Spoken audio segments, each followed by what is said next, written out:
செய்வதற்கு. அதனால தான் விசுவாசத்தில் நிற்கணும், விசுவாசத்தில் பேசணும், விசுவாசத்தில் போராட வேண்டும். விசுவாசம் என்பது ஒரு போராட்டம், சும்மா இல்லை. அந்த விசுவாசத்தில் போராடி ஜெயித்தவர்களுக்கு தான் தெரியும். அதனால் நான் சொல்லுகிறேன், நாம் எல்லோரும் இந்த விசுவாசத்தில் இந்த வருஷத்தில் ஜெயிக்கணும். என்ன சொல்லுங்கள்? ஜெயிக்கணும். விசுவாசத்தில் ஜெயிக்கணும். ஒவ்வொரு நாள் ஆலயத்துக்கு வரணும், ஒரு நாள் ஆலயத்துக்கு வரணும், ஒரு நாள் வேதத்தை வாசிக்கணும். புரியுதுங்களா?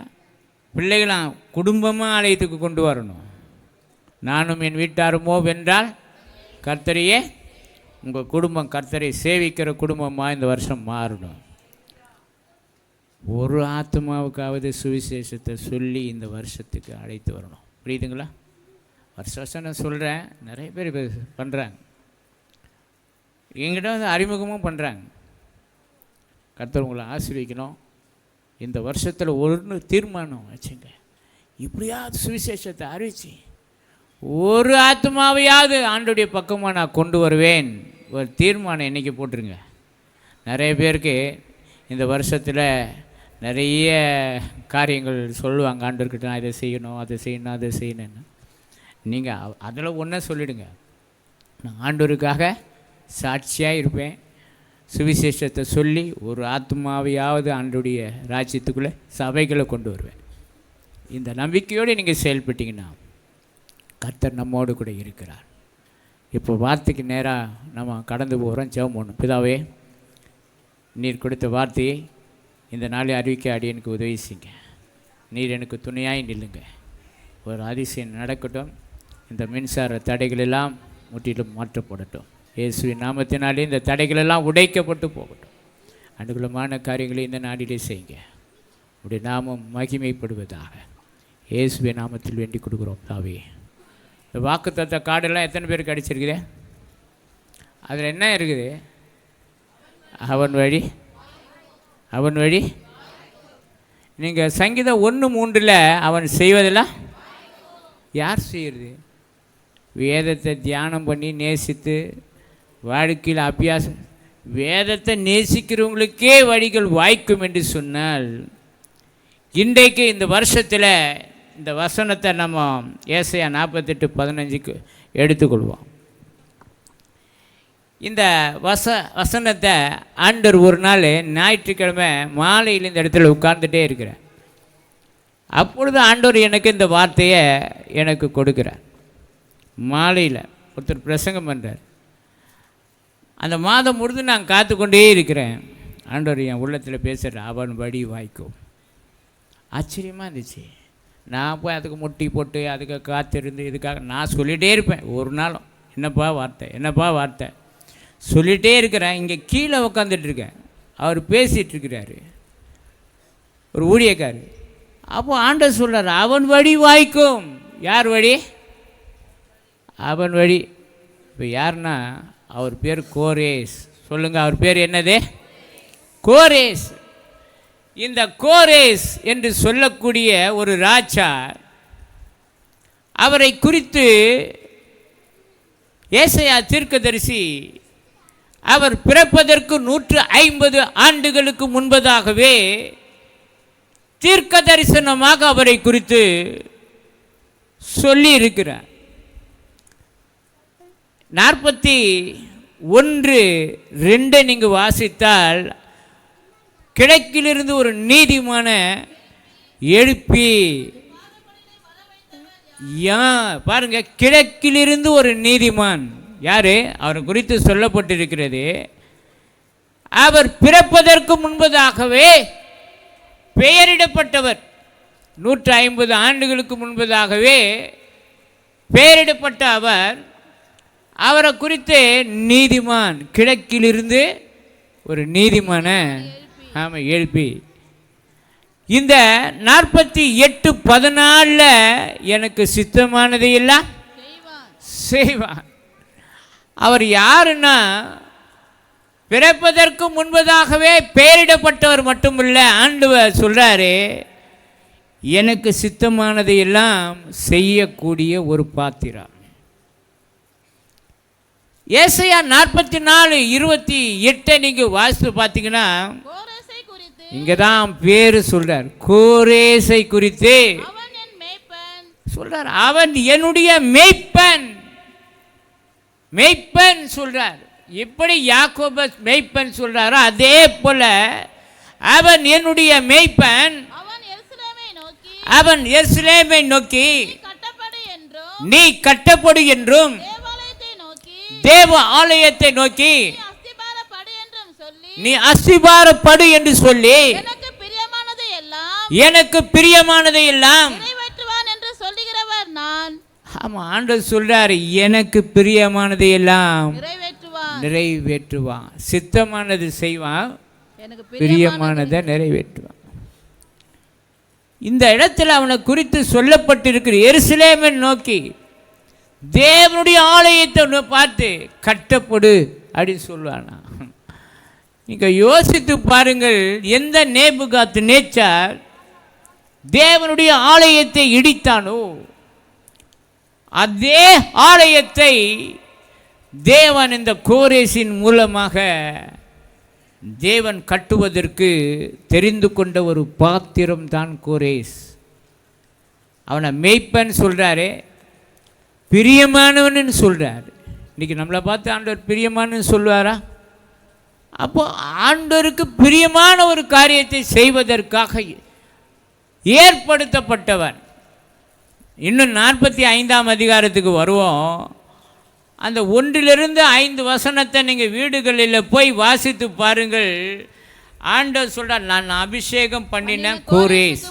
அபிஷேகம் பண்ணலாம். அங்கே நீதிமான் சொல்கிறாரு, நான் அபிஷேகம் பண்ணின கோரேசுக்கு முன்பாக ஜாதிகளை நான் கீழ்ப்படுத்துவேன், ராஜாக்கின் இடைக்கட்டுகளை அவிழ்க்கும்படிக அவனுக்கு முன்பாக வாசல்கள் பூட்டப்படாதிருக்க கதவுகளை திறந்து வைக்கும் படிக்கும் அவனை பார்த்து அவன் வலது கையை பிடித்துக் கொண்டு ஆண்டவர் சொல்றாரு. இப்போ அவன் வலது கையை பிடிக்கிறார். எதை பிடிக்கிறாரு? வலது கை. எப்படி யாக்கோபுடைய வலது கையை பிடித்துக் கொண்டு ஏசாயா 41:13-14 சொல்லப்பட்டது போல வலது கையை பிடித்துக் கொண்டு ஆண்டவர் சொல்றாரு, அவனுக்கு சொல்லுகிறதாவது உனக்கு முன்னே போய் கோடலானவைகளை செவியாக்குவேன். ஆண்டவர் சொல்றாரு, அந்த கோரேஸ் ராஜாவுக்கு முன்பதாக போய் கோணலானவைகளை செவியாக மாட்டேன். இந்த வருஷத்தில் ஆண்டவர் என்ன செய்வார் சொல்லுங்க? தடைகளை நீக்கி போடுகிற தேவன் நமக்கு முன்பதாக சென்று, நமக்கு முன்பதாக எத்தனையோ கோணல் மாணலான காரியங்கள் இருக்குது, அதெல்லாம் செவ்வையாக மாற்ற போகிறார். அது செய்கிற வேலை அவருடைய வேலை. புரியுதுங்களா? இன்றைக்கி ஆண்டவர் இந்த கோரேஸ் என்ற இடத்துல உங்களை வச்சுங்க. ஆண்டவர் உங்களுக்கு முன்பதாக போய் கோணலானவைகளை செவையாக மாற்றப் போகிறேன் என்று சொல்லுகிறார். அடுத்து சொல்ல உன்னை பெயர் சொல்லி அறியும்படிக்கு அடுத்த 4வது வசனம் வாக்குத்தத்தத்தை சொல்றார். வெண்கல கதவுகளை உடைத்து இருப்பு தாழ்பால்களை முறித்து அந்த காலத்திற்கு பொக்கிஷத்தையும் ஒளிப்பிடத்த புதையலை உனக்கு கொடுக்க போறேன். என்ன சார்? ஒளிப்பிடத்தில் புதையல்களையும் ஆமாம் ட்ரெஷரியே திறக்கிறாரு. இருப்பு கதவை உடைக்க போகிறாரு. எதை உடைக்க போகிறாரு, எதை முறிக்க போகிறாரு, எதை கொடுக்க போகிறாருன்னு அவருக்கு தான் தெரியும். எத்தனை தேவைகளுக்காக நிறைய பேர் இருக்காங்க.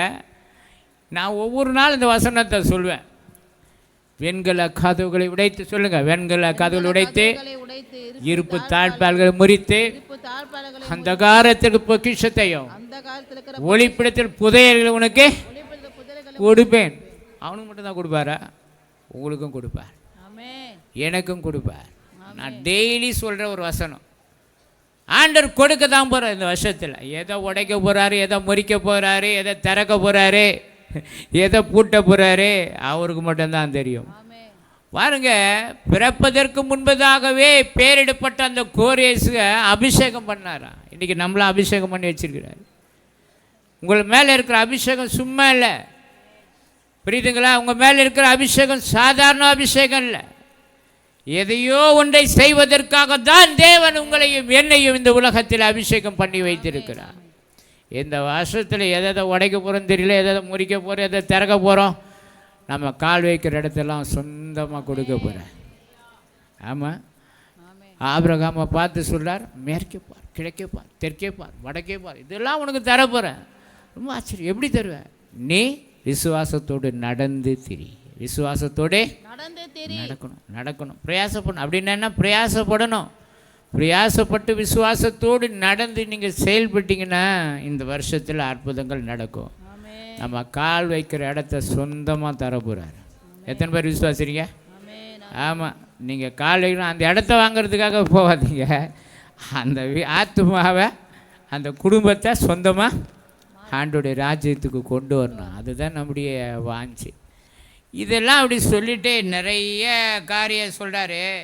இந்த 5வது வசனத்தில் 6வது வசனத்தில் சொல்கிறார், என்னை அறியாதிருந்தோ நான் உனக்கு அறியாதிருந்தோ இடை கட்டினான்.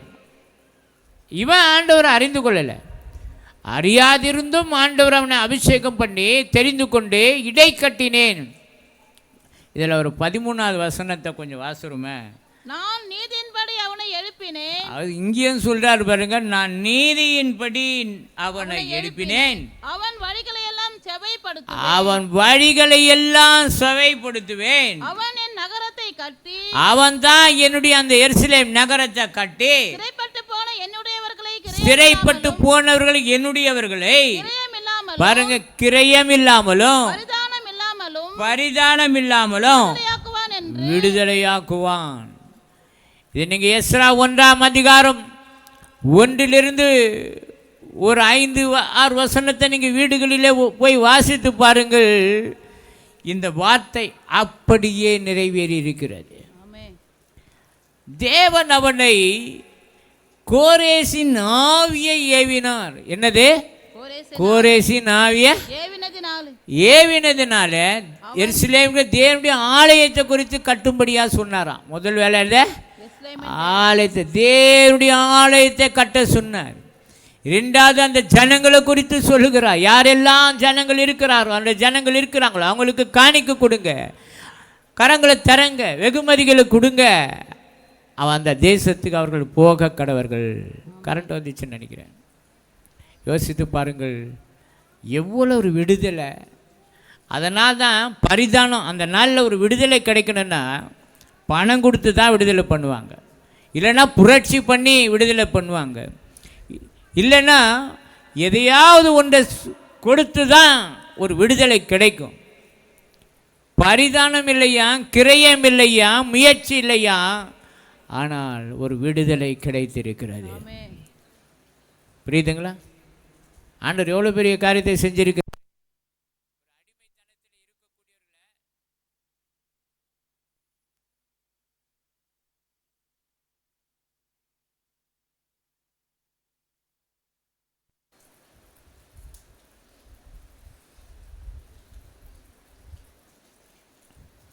அல்லேலூயா.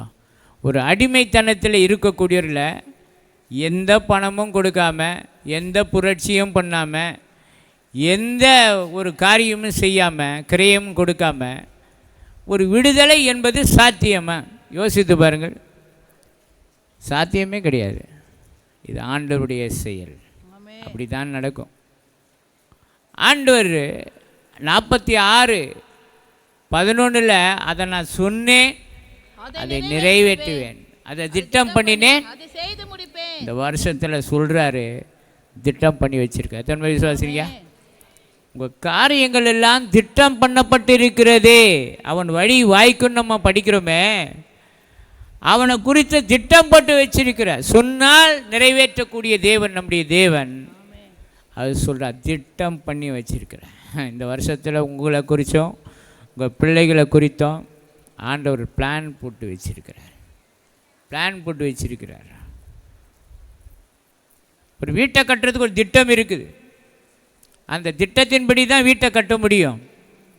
அதே போல் உங்கள் வாழ்க்கையை குறித்து, என் வாழ்க்கையை குறித்து ஆண்டவர் பிளான் போட்டு வச்சிருக்கிறார். இன்றைக்கி பிள்ளைகளுக்காக நீங்கள் கஷ்டப்படுறீங்க. ஐயோ, என் பிள்ளைகளை என்ன கரை சேர்க்க போகிறேன், எப்படி சேர்க்க போகிறேன், என்ன செய்ய போகிறேன். நிறைய பேருக்கு, பெற்றோர்களுக்கு பெரிய பாரமே பிள்ளைகள் தான். நான் சொல்கிறேன்ல, விசுவாசத்தோடு நான் சொல்லுகிறேன், இந்த வருஷத்திலே அநேகருடைய வாழ்க்கை கட்டப்படும், அற்புதம் நடக்கும். கடந்த வருஷத்தில் ஒரு சிலர், இந்த வருஷத்தில் சொல்கிறேன், நிச்சயமாக உங்கள் பிள்ளைகளுக்கெல்லாம் அற்புதங்கள் நடக்க போகிறது. வழிகளை உருவாக்கக்கூடிய தேவன் நம்முடைய தேவன். அதான் சொல்கிற, திட்டம் பண்ணி வச்சிருக்கிற, அதை செய்கிற வேலை என்னுடைய வேலை. எப்படி பேதுரு அந்த இருப்பு கதவண்டையில் போய் நின்றானோ, தானாய் திறந்ததில்ல, தானாக திறந்துச்சுல. விசுவாசத்தோடு போய் நில்லுங்கள், விசுவாசத்தோடு பேசுங்கள், விசுவாசத்தோடு செயல்படுங்கள். ஆட்டோமேட்டிக்காக திறந்துடும், ஆட்டோமேட்டிக்காக. வீட்லேயே படுத்துட்டு பரீட்சை எழுதுனா எப்படி பாஸ் பண்ணணும்? எழுதாமல் எப்படி பாஸ் பண்ண முடியும்? வீட்லேருந்து எல்லா வேலை வந்துடும், வீட்லேருந்து வந்துடும். முயற்சி செய்யணும். இந்த வருஷத்தில் நம்முடைய முயற்சி நடக்கணும்னு சொன்னல, அதுங்க தான். கொஞ்சம் கஷ்டமாக நடங்க, கொஞ்சம் பிரயாசப்படுங்க. நாம் கொஞ்சம் பிரயாசப்பட்டால் அவர் நமக்கு காட்டிலாம் அதிகமாக பிரயாசப்படுறார். இந்த வருஷத்தில் அதிசயங்கள் நடக்கும். ஆமாம், நம்ம பிள்ளைகளுக்கெல்லாம் ஒரு நல்ல காரியங்கள் நடக்க தான் போகுது. இதே சொல்ல, திட்டம் பண்ணி வச்சிருக்கிறார், செய்து முடிப்பேன். இவ்வளவு காரியத்தை அவர் சொல்கிறார். அவன் யார்? சித்தமானதை செய்வான், எனக்கு பிரியமானவன், நீதிமான், அபிஷேகம் பண்ணி வச்சிருக்கிறேன். இவ்வளோ சொல்கிறார் பாருங்கள். ஒரு காரியத்தை செய்வதற்கு அபிஷேகம் வேணும். புரியுதுங்களா? ஒரு காரியத்தை செய்கிறதுக்கே அபிஷேகம் வேணும். அவன் ஊழியக்காரனாக இருந்தாலும் ராஜாவாக இருந்தாலும் அவன் மேலே ஒரு அபிஷேகம் இருக்குது. என் மேலே ஒரு அபிஷேகம் இருக்குது, உங்கள் மேலே ஒரு அபிஷேகம் இருக்குது. அதை நம்ம உணராமல் தான் அநேக நேரங்களிலே செயல்பட்டு கொண்டு இருக்கிறோம். நமக்குள்ளே இருக்கிற ஒரு தெய்வத்தினுடைய வல்லமை அறியாமல் பேசுகிறோம் நிறைய நேரங்களில். இன்றைக்கான்னு சொல்கிறேன், நமக்குள்ளே இருக்க சொல்லுங்கள். இந்த வருஷத்தை எனக்குள்ளே இருக்கிறவர் பெரியவர் சொல்லுங்கள். அம்மா சாட்சி அன்றைக்கி சொன்னாங்களே, ஒன்றுமே இல்லைன்ட்டாங்க. பல மருத்துவமனைகள் போயிட்டு பல பிரயாசங்கள் பட்டு ஒன்றுமே இல்லை. எல்லாவற்றையும் மாற்றுவார். அவரால் முடியாத காரியம் ஒன்றுமே இல்லை. அப்போ அவன் வழி வாய்க்கும்னா பிரியமானவர்களாக இந்த உலகத்திலே நம்ம வாடும் பொழுது நம்முடைய வழிகள் வாய்க்கும். தேவ சித்தத்தின்படி நம்முடைய வாழ்க்கையிலே செய்யும் பொழுது நம்முடைய வழிகள் வாய்க்கும். நம்ம நீதிமானாக நீதிக்குரிய கிரியைகளை செய்யக்கூடியவர்களாக இருக்கும் பொழுது நம்முடைய வழிகள் நிச்சயமாக வாய்க்கும். இந்த வழி என்று சொல்லும் பொழுதே ஒரு வசனத்தை சொல்லிட்டு நான் போகிறேன். 37ஆம் சங்கீதம் 5வது வசனத்தில், உன் வழியை கர்த்தருக்கு உபயோகித்து அவர் மேலே நம்பிக்கை வைரு. யார் மேலே? காரியத்தை வாய்க்க பண்ணுவாராம். அப்போ நம்முடைய வழியை அவரிடத்தில் ஒப்பு கொடுக்கணும். ஏன்னா தானியேல் 5ஆம் அதிகாரத்தில் வழிகளுக்கெல்லாம் அதிகாரின்னு சொல்கிறார். தானியேல் நேச்சாருடைய மகன்கிட்ட சொல்கிறாரு, வழிகளுக்கெல்லாம் அதிகாரி. நம்முடைய தேவன் நம்முடைய வழிகளுக்கு அதிகாரியாக இருக்கிறார். ஆகவே நம்முடைய வழிகளை ஆண்டவருக்கு ஒப்பு கொடுக்கணும். என்ன செய்யுங்க? ஆண்டவருக்கு ஒப்பு கொடுக்க வேண்டும். இந்த வருஷத்தில் நம்ம பிள்ளைகளை ஆண்டவருக்கு ஒப்பு கொடுங்க. நம்முடைய எதிர்காலத்தை ஆண்டவருக்கு ஒப்பு கொடுங்க. ஒவ்வொரு நாளும் ஆண்டவரை, என்னையே நான் உமக்கு ஒப்பு கொடுக்குறேன். சொல்லுங்கள், என்னையே நான் ஒப்பு கொடுக்குறேன். என்னை ஒப்பு கொடுக்குறேன், என் பிள்ளைகளை ஒப்பு கொடுக்குறேன், என் குடும்பத்தை ஒப்பு கொடுக்குறேன், என் ஊழியத்தை ஒப்பு கொடுக்குறேன், என்னோட காரியத்தை உடைய கரத்தில் ஒப்பு கொடுக்குறேன் அப்படின்னு சொல்லிகிட்டே இருங்க. உங்கள் காரியம் எப்படி நடக்குதுன்னு பாருங்கள். அதனால தான் யோபு சொல்கிறாரு, என் காரியத்தை மேற்போட்டு கொண்டு எனக்காக பிணைப்படுவீராக. வேறு யார் கை கொடுக்கத்தக்கவன்? வேறு யாருமே நமக்கு உதவி செய்ய முடியாது. நான் நெருக்கப்பட்ட பொழுது, நான் கடந்து போகிற பாதையில் நான் யார்கிட்டையும் போய் உதவி கேட்கவே இல்லை. உதவி போய் ஒரு தனிப்பட்ட நபரிடத்தில் உதவி கேட்கவே இல்லை. ஆனால் ஆண்டவர் தான் எனக்கு உதவி செய்தார். ஆண்டவர் தான் எனக்கு உதவி செய்தார். இன்றைக்கி நான் யோசித்து பார்க்கிறேன், அவரால் முடியாத ஒன்றுமே இல்லை. என்ன வெட்கப்படுத்தலை ஒரு ஊழியக்காரனை உங்களை வெட்கப்படுத்திடுவாரா? படுத்தவே மாட்டார். அதனால தான் நான் சொல்கிறேன், உங்கள் வழிகள் இந்த வருஷத்தில் வாய்க்க போகுது. அப்போது நல்ல வேதத்தை வாசிங்க. நீங்கள் சங்கீதம் 1:3 இரவும் பகலும் வேதத்தை தியானமாக இருக்கிற மனுஷன் பாக்கி 2:3 அதை மறக்காதீங்க. அவன் செய்வதெல்லாம் அவன் செய்கிறது தான். அப்போ வேதத்தை தியானம் பண்ணி படித்து அதை நேசித்து அதை அபியாசப்படுத்தி அதன்படி நம்முடைய வாழ்க்கையை கட்டி எழுப்புவோம் என்று சொன்னால் நம்முடைய வழிகள் வாய்க்கும். யோசுவாவுக்கு ஆண்டவர் என்ன சொன்னார்? யோசுவா 1ஆம் அதிகாரம் 8வது வசனத்தை நீங்கள் வாசித்து பாருங்க. இந்த நியாயப்பிரமாண புஸ்தகம் உன் வாயை விட்டு பிரியாதிருப்பதாக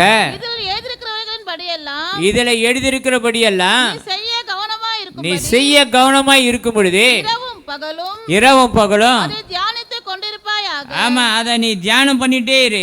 அப்பொழுது நீ உன் வழியை வாய்க்க பண்ணுவாய். ஆண்டவரே இந்த யோசுவாக்கிட்ட பேசுறார். 1:5 உன்னை விட்டு விலக மாட்டேன், உன்னை கைவிட மாட்டேன், நான் மோசேயோடு இருந்தது போல உன் கூட இருப்பேன் இப்படிலாம் சொன்னார். 3:7 நான் உன்னை இந்த ஜனங்களுக்கு முன்பதாக, இஸ்ரேல் ஜனங்களுக்கு முன்பதாக உன்னை மேன்மைப்படுத்த போகிறேன் இப்படிலாம் சொல்கிறாரு. ஆனால் இந்த இடத்துல சொல்கிறாரு, இந்த நியாயப்பிரமாண புஸ்தகம் வாயை விட்டு பிரியாதிரு, இரவும் பகலாத நீ மெடிடேட், ஆமாம் அதை செய்ய கவனமாக இருக்கணும். அப்போது உன் வழியெல்லாம் வாய்க்கும். இதை நீங்கள் கொஞ்சம் யோசித்து பாருங்கள். யோசுவாவுக்கு ஆண்டவர் கொடுக்குற ஒரு வார்த்தை, வாக்குத்தத்தம். இதை நீ செய்தால் உன்னுடைய வழிகள் வாய்க்கும். யோர்தானை எப்படி பிளந்தார்? மோசே இருக்கும் பொழுதே செங்கடலை பிளந்துட்டார். எரிகோ இந்த இடத்துல யோர்தானை கடக்க போகிறாங்க. யோர்தான் பிரவாகித்து வரும்.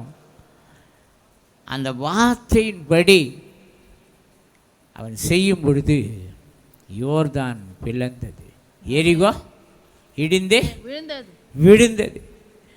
யோசுவா 10ஆம் அதிகாரம் எமோரியரில் சண்டை போடும் பொழுது ஆண்டவரை சண்டை போட்டிருக்கார்.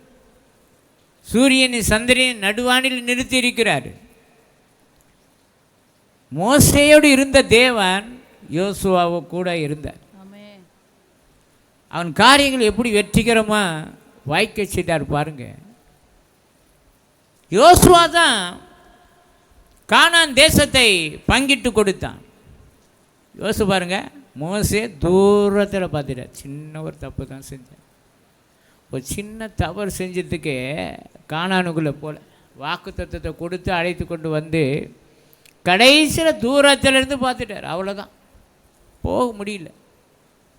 ஆனால் யோசுவாவை பாருங்கள், வெற்றிகரமாக தேவன் அவனோடு மோசையோடு இருந்தது போல நான் உன் கூட இருப்பேன்னு சொன்னால் அப்படி இருந்தார். வெற்றிகரமாக கொண்டு போய் கானானை பங்கிட்டு கொடுக்கக்கூடிய பெரிய வேலை. கடைசியில் சொல்கிறார் 24:15 நானும் என் வீட்டாரமோ வென்றால் கர்த்தரையே சேவிப்போம். காரணம் என்ன தெரியுமா? தெய்வத்தை வைத்து செயல்பட்ட யாராக இருந்தாலும் சரி உன் வாழ்க்கையிலே அற்புதங்கள் நடக்கும். யோசுவா கூட இருந்தவர் பெரியவர், நம்ம கூடவேங்கிறார். இந்த வருஷத்தில் ஆண்டவர் உன் கூட இருந்தால் என்ன நடக்கும்னு நீங்கள் கேட்கலாம். உன்னை மேன்மைப்படுத்த சொல்லுங்க, உன்னை மேன்மைப்படுத்துவேன். இந்த ஜனத்தின் கண்களுக்கு முன்பதாக நான் உன்னை மேன்மைப்படுத்த போகிறேன். இதுவரைக்கும் ஒரு வேலைக்காரனாக தான் பார்க்குறாங்க ஜனங்க. மோசேக்கு அசிஸ்ட் பண்ணுறக்கூடியவர், பணிவிடைக்காரன், அவ்வளோதான். எப்படி எலிசாவை எலியாவின் கரத்துக்கு தண்ணீர் வார்த்தவன் சொல்கிறான், அது போல தான். ஆனால் எலியா இறந்த பிறகு, எலிசாவுக்கு எடுத்துக்கொள்ளப்பட்ட பிறகு எலிசாவினுடைய வல்லமையை பார்த்து ஜனங்க அவனுக்கு முன்பதாக தரையில் வந்து விழுந்தாங்க. காரணம் அவன் மேலே இருந்த அபிஷேகம். யோசுவாவின் மேலே அப்படி இருந்துச்சு. மோசையோடு ஆண்டவர் இருந்தார். மோசையை குறித்து உபாகம் 34 சொல்கிறாரு, அவன் மூலமாக நடந்த அற்புதங்கள் அடையாளம் அதிசயங்களை அவன் பார்க்கும் பொழுது அவனை போல ஒரு தீர்க்கதரிசி அதற்கு பிறகு எழும்பினதே இல்லையா. யோசித்து பாருங்க, 430 வருஷம் அடிமைத்தனத்தில் இருந்த ஜனங்களை வெளியே கொண்டு வர்றதுக்கு ஒரு தெரிந்து கொண்டப்பட்ட ஒரு பாத்திரம் தான் மோசே. 3 மாதம் குழந்தையாக இருக்கும் பொழுதே, அந்த 3 மாதம் அதுக்கு பிறகு அவங்கள பாதுகாக்க முடியல. ஆண்டவர் எவ்வளோ அற்புதமாக பாதுகாத்தார். அந்த குழந்தைய கொண்டு வந்து இந்த தாயிடு ஒப்படைச்சி அதை வளர்த்து ஆளாக்கி 40 வருஷம் அரண்மனையில் கொண்டு போய் 40 வருஷம் வனாந்தரத்தில் போய் பயிற்சி பெற்று மீண்டும் 80 வயசில் கொண்டு வரார். 40 வயசு இந்த வேகம் எங்கே? 80 வயதிலிருந்து வேகம் எங்கே? நம்ம நினைக்கலாம் 40 வயது என்பது உலகம் விரும்பக்கூடியது, 80 வயது என்று சொல்லும் பொழுதே உலகம் வெறுக்கக்கூடிய ஒரு வயசு. ஆனால் அந்த வயசில் தான் ஆண்டவர் அவனை உருவாக்கணும். புரியுதுங்களா? இன்றைக்கி நீங்கள் நினைக்கலாம், எனக்கு வயசு ஆகிடுச்சு, என்னால் ஒன்றும் செய்ய முடியாது. ஏறக்குறைய 84 வயது அந்த விதவை இரவும் பகலும் தேவாலயத்தை விட்டு நீங்காமல் உபவாசித்து கொண்டு இருந்தாங்களாம். தேவனை மையப்படுத்தினாங்களாம். லூக்கா 2ஆம் அதிகாரத்தில் இருக்குது. நீங்கள் 37 நீங்கள் வீட்டில் போய் வாசித்து பாருங்கள். வயசு பிரச்சனை கிடையாது. நிறைய பேர் வயசு சொல்கிறீங்க, வயசு இல்லை. 85 வயசில் காலேப் சொல்கிறாரு, மோசேனை அனுப்பும் பொழுதே இருந்த அதே பலன் 85 வயசு இன்றைக்கே எனக்கு இருக்குது சொல்ற. 85 வயசில் சொல்கிறாரு, இன்றைக்கும் எளிதாக ஜெயிக்கலான்னு சொன்னார்ல, அவர் தான் சொல்கிறார், இன்றைக்கு எனக்கு 85 வயதிலே அந்த பலன் இருக்கிறது என்று சொல்லுகிறார். தேவனுடைய பிள்ளைய காலேப் கூட ஒரு வெற்றிகரமான ஒரு ஊழியக்காரன் தான். ஏன்னா வேறு ஆவியை பெற்றவர். இன்றைக்கி நம்ம வேறு ஆவியை, விசுவாசமுள்ள ஆவியை பெற்றவர்கள். நம்ம பேசுகிற செயல்பாடுகள் எல்லாம் வித்தியாசமாக தான் இருக்கணும். மோசேயினுடைய வாழ்க்கையில் அடிமைத்தனத்திலிருந்து, ஜனங்களை பார்வோனுடைய அடிமைத்தனத்திலிருந்து எவ்வளோ போராடி வெற்றிகரமாக கொண்டு வந்திருக்கிறார்ல. செங்கடல் கிட்ட வந்தார், செங்கடலை பிளந்து வழியை, புதிய வழியை உருவாக்கி அக்கறைக்கு கொண்டு போனார். மாறா பிரச்சனை வந்தது, மாறாவை கூட மதுரமாக மாற்ற முடியும் என்பதை ஜனங்களுக்கு நிரூபித்தார். அதே இதில் நீங்கள் வாசித்து பாருங்க. அடுத்த 17 6 வச்ச கண்மலையை பிளக்கிறாரு, மன்னா வருது. நீங்கள் 17ஆம் அதிகாரத்தில் அமிலேக்கியோட யுத்தம் வருது, அதிலும் ஜெயம் இருக்குது. நீங்கள் யோசித்து பாருங்கள். இறைச்சி என்னாகும் 11ஆம் அதிகாரத்தை இறைச்சிக்காக கேட்குறாங்க, அதுக்காக செபித்து ஆண்டவருடைய அற்புதத்தை வாங்கி கொடுக்குறாரு. நிறைய இடங்களிலே அந்த 40 வருஷம் நடந்த அற்புதங்களிலே அந்த மோசேயினுடைய பங்கை கொஞ்சம் யோசித்து பாருங்கள். தேவன் அவனோடு கூட இருந்தார்.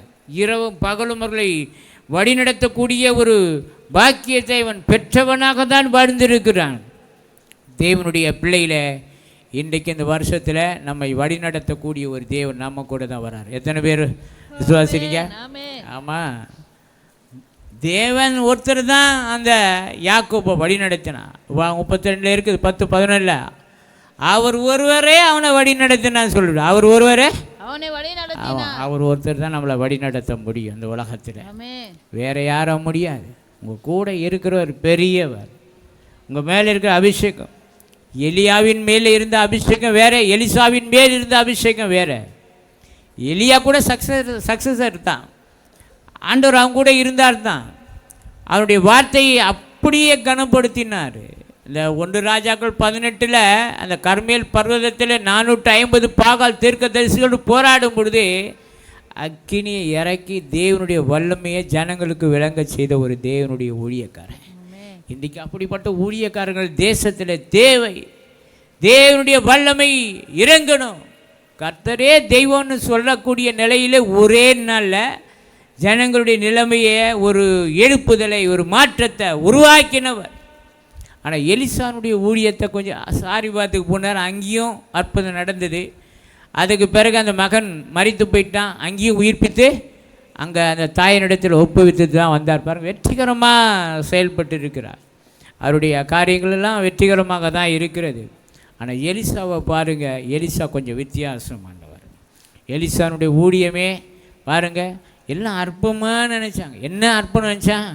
இன்றைக்கு உடைய எஜமானை எடுத்துக்கொள்ள போகிறா தெரியுமா? எங்களுக்கு தெரியும். இவன் நினச்சா வேலைக்காரன் தானே, இவனுக்கு என்ன தெரியும்? பாருங்கள், ஒரு வெளிப்பாடு இல்லாத ஒரு ஊழியக்காரனா எலிசா இல்லை. கரத்துக்கு எலியாவின் கைக்கு தண்ணீர் வார்த்தாலும் கூட அவனுடைய எஜமானாகிய எலியாவை தேவன் எடுத்துக்கொள்ள போகிறார் என்ற ஒரு பெரிய வெளிப்பாட்டை பெற்றவனாக தான் போகிறேன். அதனால தான் விடமாட்டேன், உண்மை உறுதியாக பற்றி கொண்டு நான் விடமாட்டேன்னு சொல்கிறான். கர்த்தருடைய ஜீவனை கொண்டு சொல்கிறான். கடைசியில் கேட்கும்போது ஆவின் வர ரட்டிப்பாக வேணும். எப்படி வேணும்? எப்படி வேணும்? ரட்டிப்பாக வேணும். 1 மடங்கு பவர் இருக்கக்கூடிய எலியாவே உலகத்தை அழிக்கக்கூடிய பவர் இருக்குது. அதனால தான் எலியா பயந்து போயிட்டார். அரிதானதை கேட்டுட்டாப்பா, எனக்குள்ளே இருக்கிற வல்லமையே எவ்வளோ பெரிய காரியத்தை செய்யக்கூடியது, உயிர்ப்பிக்கக்கூடியது. அரிதானதை கேட்டார், அதுவும் கிடைச்சது. இன்றைக்கி நம்ம ஆண்டவர்கிட்ட கேட்க வேண்டியது என்ன தெரியுமா? கடினமானதை கேட்கணும், பெரிய காரியங்களை கேட்கணும், அரிதான காரியங்களை நாம் ஆண்டவரிடத்தில் இந்த வருஷத்தில் கேட்கணும். புரியுதுங்களா? நம்ம பிள்ளைகள் அப்பா கிட்ட 500 நோட்டு இருக்கும்பொழுது, அப்பா ஒரு 10 ரூபா கொடுப்பேன், ஒரு 10 ரூபா கொடு. நான் கேட்குது, சின்ன குழந்தைங்களுக்கு 10 ரூபா கொடுத்து பாருங்களா, பிச்சைக்காரனு கூட ஒரு 10 ரூபா கொடுக்கும், அது என்ன தூக்கி போடலாம். புரியுதுங்களா?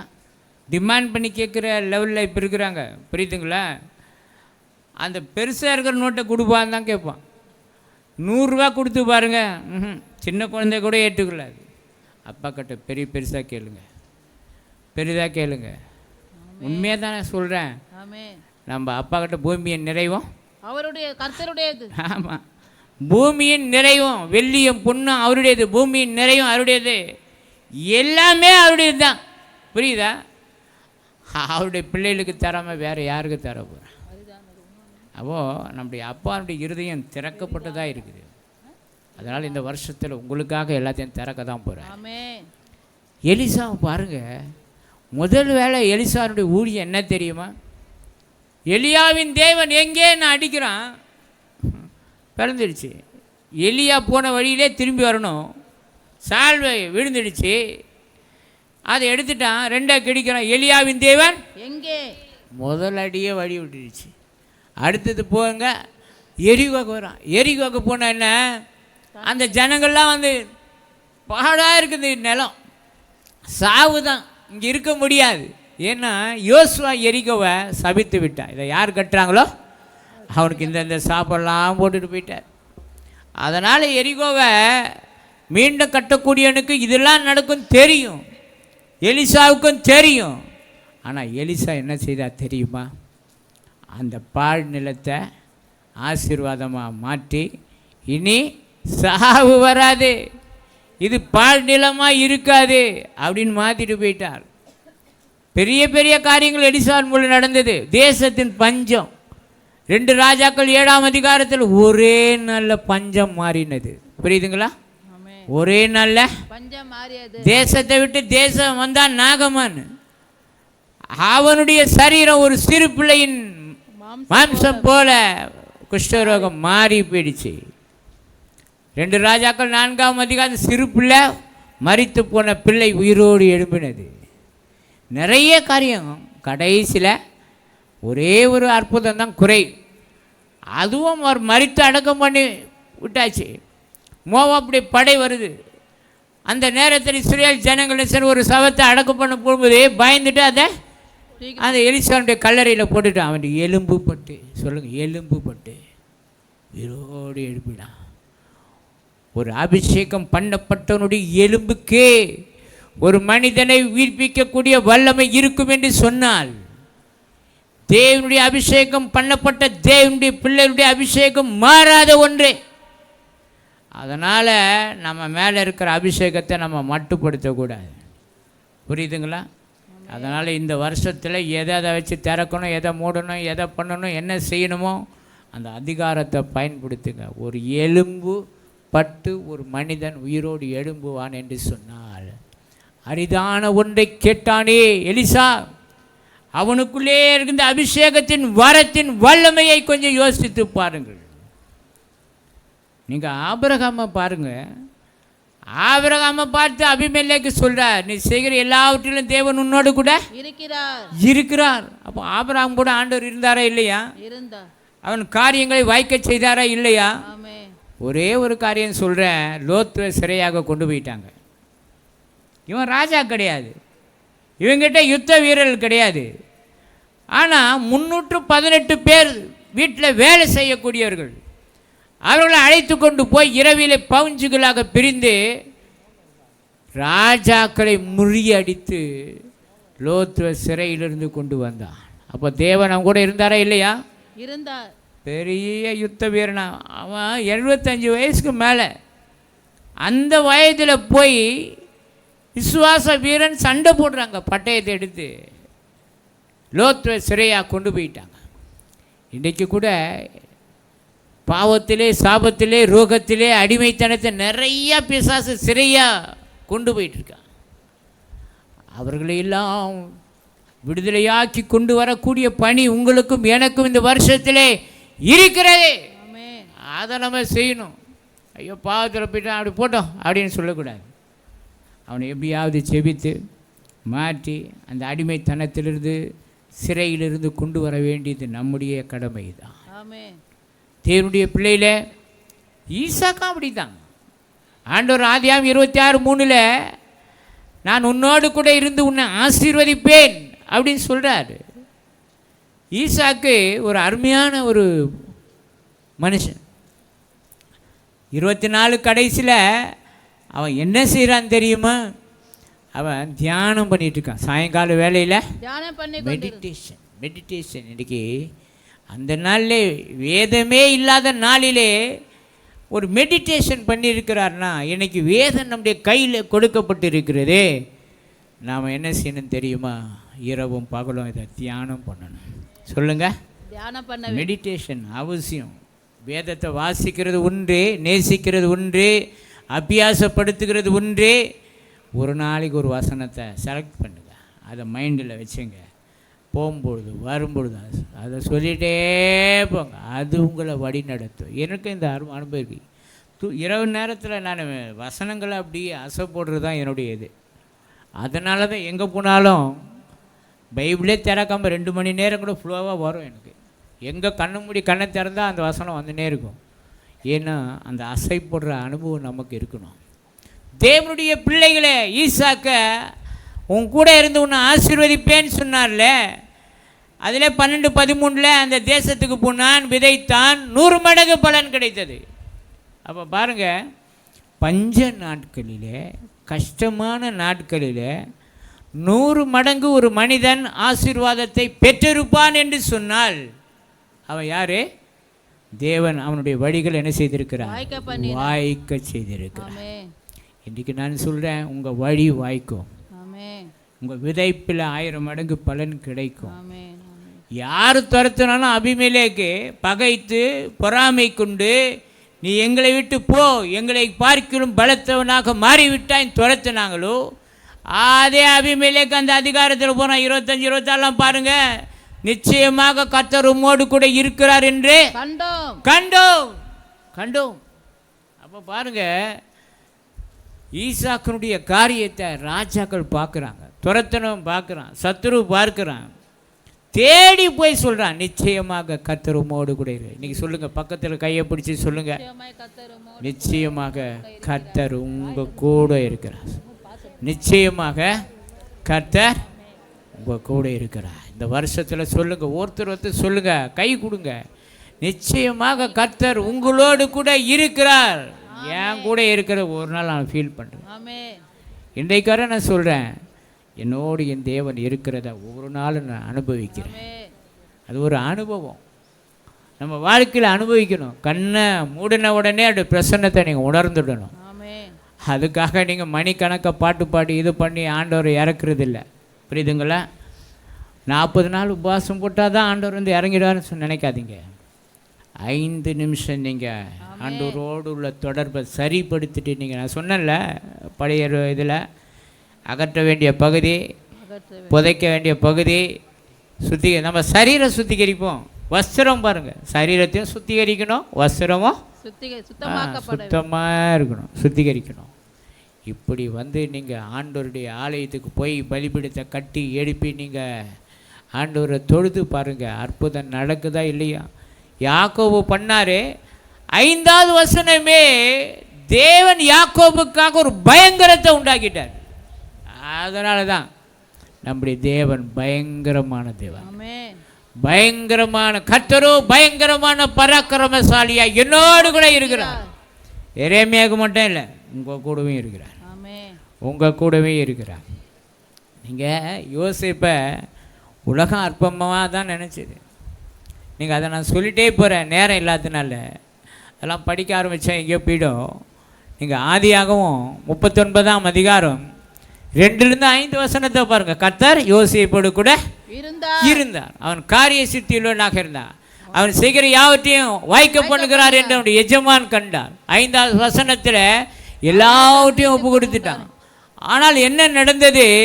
கர்த்தர் யோசேப்போடு இருந்தது நிமித்தமாக தேவன் வீட்டை ஆசீர்வதித்தார். அவனுடைய எல்லாவற்றையும் ஆசீர்வதிச்சிட்டார். யோசிச்சு பாருங்க, அவனுடைய எல்லாவற்றையும் ஒரு வேலை செய்ய போனதுனால வீடு ஆசை. இன்றைக்கி நம்ம வீட்டுக்கு ஒரு வேலைக்கு ஒரு இடத்துல கம்பெனிக்கு போனால் அது மூடக்கூடாது, புரியுதுங்களா? நான் போனேங்க, அந்த கம்பெனியே மூடிட்டு போயிட்டாங்க. ஒரு கிறிஸ்துவ நிறுவனம் 8 மாதமாக சம்பளம் கொடுக்கல. 30 வருஷம் வேலை செஞ்சவங்களுக்கு எந்த படிப்பலனும் கொடுக்கல, மூடிட்டு போயிட்டாங்க. அதில் வேலை செஞ்சு சொல்கிறார், 30 வருஷம் வேலை செஞ்சுட்டு ₹1 கிடைக்கல, 8 மாதம் சம்பளமாக கிடைக்கல. போய் அந்த அலுவலகத்துக்கிட்ட போய் ஒரு ஜெபம் பண்ணிவிட்டு ஒரு பாட்டு பாட்டி ஜெபம் பண்ணலான்னு போலீஸ்கிட்ட அனுமதிக்கு போனால், இவங்க அதுக்கு முன்னாடி அந்த அலுவலகத்தை சேர்ந்தவங்க பெரிய இந்த இந்தியாவில் வேர்ல்டு லெவலில் இவங்க அதுக்கு பணத்தை கொடுத்து அதை செட்டில் பண்ணி அது ஒரு ஜெபம் பண்ண விடலையா. என் நண்பர் சொல்கிற ரொம்ப ஆதங்கப்படுறேன். யோசித்து பாருங்கள், இது உலக கம்பெனியில் இல்லை, ஆண்டோடைய ஊழியன்னு சொல்கிற இடத்துலையே இப்படி நடந்திருக்கிறது. இப்படிலாம் நடக்குது. ஆனால் யோசேப்பு எங்கே இருந்தான்? அந்த வீட்டில் இருந்தால் ஆசீர்வாதம் ஆண்டவர் வாய்க்க பண்ணார். சிறைச்சாலைக்கு 21, 23 சிறைச்சாலைக்கு போனார். சிறைச்சாலைக்கு போனாலும் ஆண்டவர் காரியத்தை வாய்க்க பண்ண ஆரம்பித்தார். 42ஆம் அதிகாரத்தில் தேசத்துக்கு தேசாதிபதியாக போயிட்டான், புரியுதுங்களா? தேசத்துக்கே படி அளந்தாங்க. யோசித்து பாருங்கள், தேசத்துக்கே வெற்றிகரமாக ஒரு சிறைச்சாலையில் இருக்கக்கூடிய ஒரு கைதி தேசத்துக்கு தேசாதிபதியாய் மாறி அந்த 7 வருஷம் பஞ்சத்தின் நாட்களிலே உலகத்துக்கே பசி ஆற்றின ஒரு பாருங்க. நம்ம யோசிப்பு யாரு? உலகத்தின் பசியையே ஆற்றக்கூடிய ஒரு பெரிய நிர்வாகம். யோசிச்சு பாருங்க, அந்த ஞானம். பார்வன் சொல்ல, உன்னை போல விவேகமும் ஞானம் உள்ளவன் தேசத்திலேயே இல்லை. ஆண்டவர் எவ்வளோ பெரிய காரியத்தான் முதல்ல நம்ம வீட்டில் தான் ஆண்டவர் பயன்படுத்துவார். பிறகு உலகத்தில் போய் உன்னை பயன்படுத்துவார். அதுக்கு பிறகு தேசத்தை அசைக்கக்கூடிய கருவியாக தேவன் உன்னை பயன்படுத்துவார். ஆண்டவர் உன் கூட இருக்கிறத உலகம் பார்க்க வேண்டும். தேவனுடைய பிள்ளையிலே உசியாவை பார்க்கிறோம். 2 அதிகாரம் 5வது வசனத்தில் அவன் கர்த்தரை தேடின நாட்களிலே கர்த்தர் அவன் காரியங்களை வாய்க்க செய்தார். அப்போ இந்த வருஷம் என்ன செய்யணும்? நம்முடைய காரியம் நடக்கணும்னா என்ன நடக்கணும்? என்ன செய்யணும்? கர்த்தரை அதிகமாக தேடணும். சொல்லுங்கள், கர்த்தரை அதிகமாக தேடணும். நேரம் கிடைக்கும் பொழுதெல்லாம். இப்போ எனக்கு ரொம்ப சந்தோஷம் என்ன தெரியுமா? முதல்ல ஜெபிக்கணும் வாங்கன்னா 4 பேர் தான், வயசான 4 பேர் தான் வருவாங்க. இன்றைக்கி வாலிப பிள்ளைகள் எல்லாம் ஜெபிக்கிறாங்க. ஆலயங்களில் காலையில் வந்து பாருங்கள், மணிக்கணக்கில் இருந்து ஜெபம் பண்ணுறாங்க, ஷிஃப்ட்டு போட்டு ஜெபம் பண்ணுறாங்க. வாலிப பிள்ளைகளும் அப்படியே மாறிட்டாங்க. ஜெப ஆவி ஆண்டவர் ஊற்றிருக்கிறார். இந்த கடந்த மாதத்தில் தினமும் 5 மணி ஜெபம். ஒரு நாள் நான் வந்து ஜெபம் பண்ணேன், பேசிட்டு போனேன். ஒரு நாள் தான் பேச முடிஞ்சது.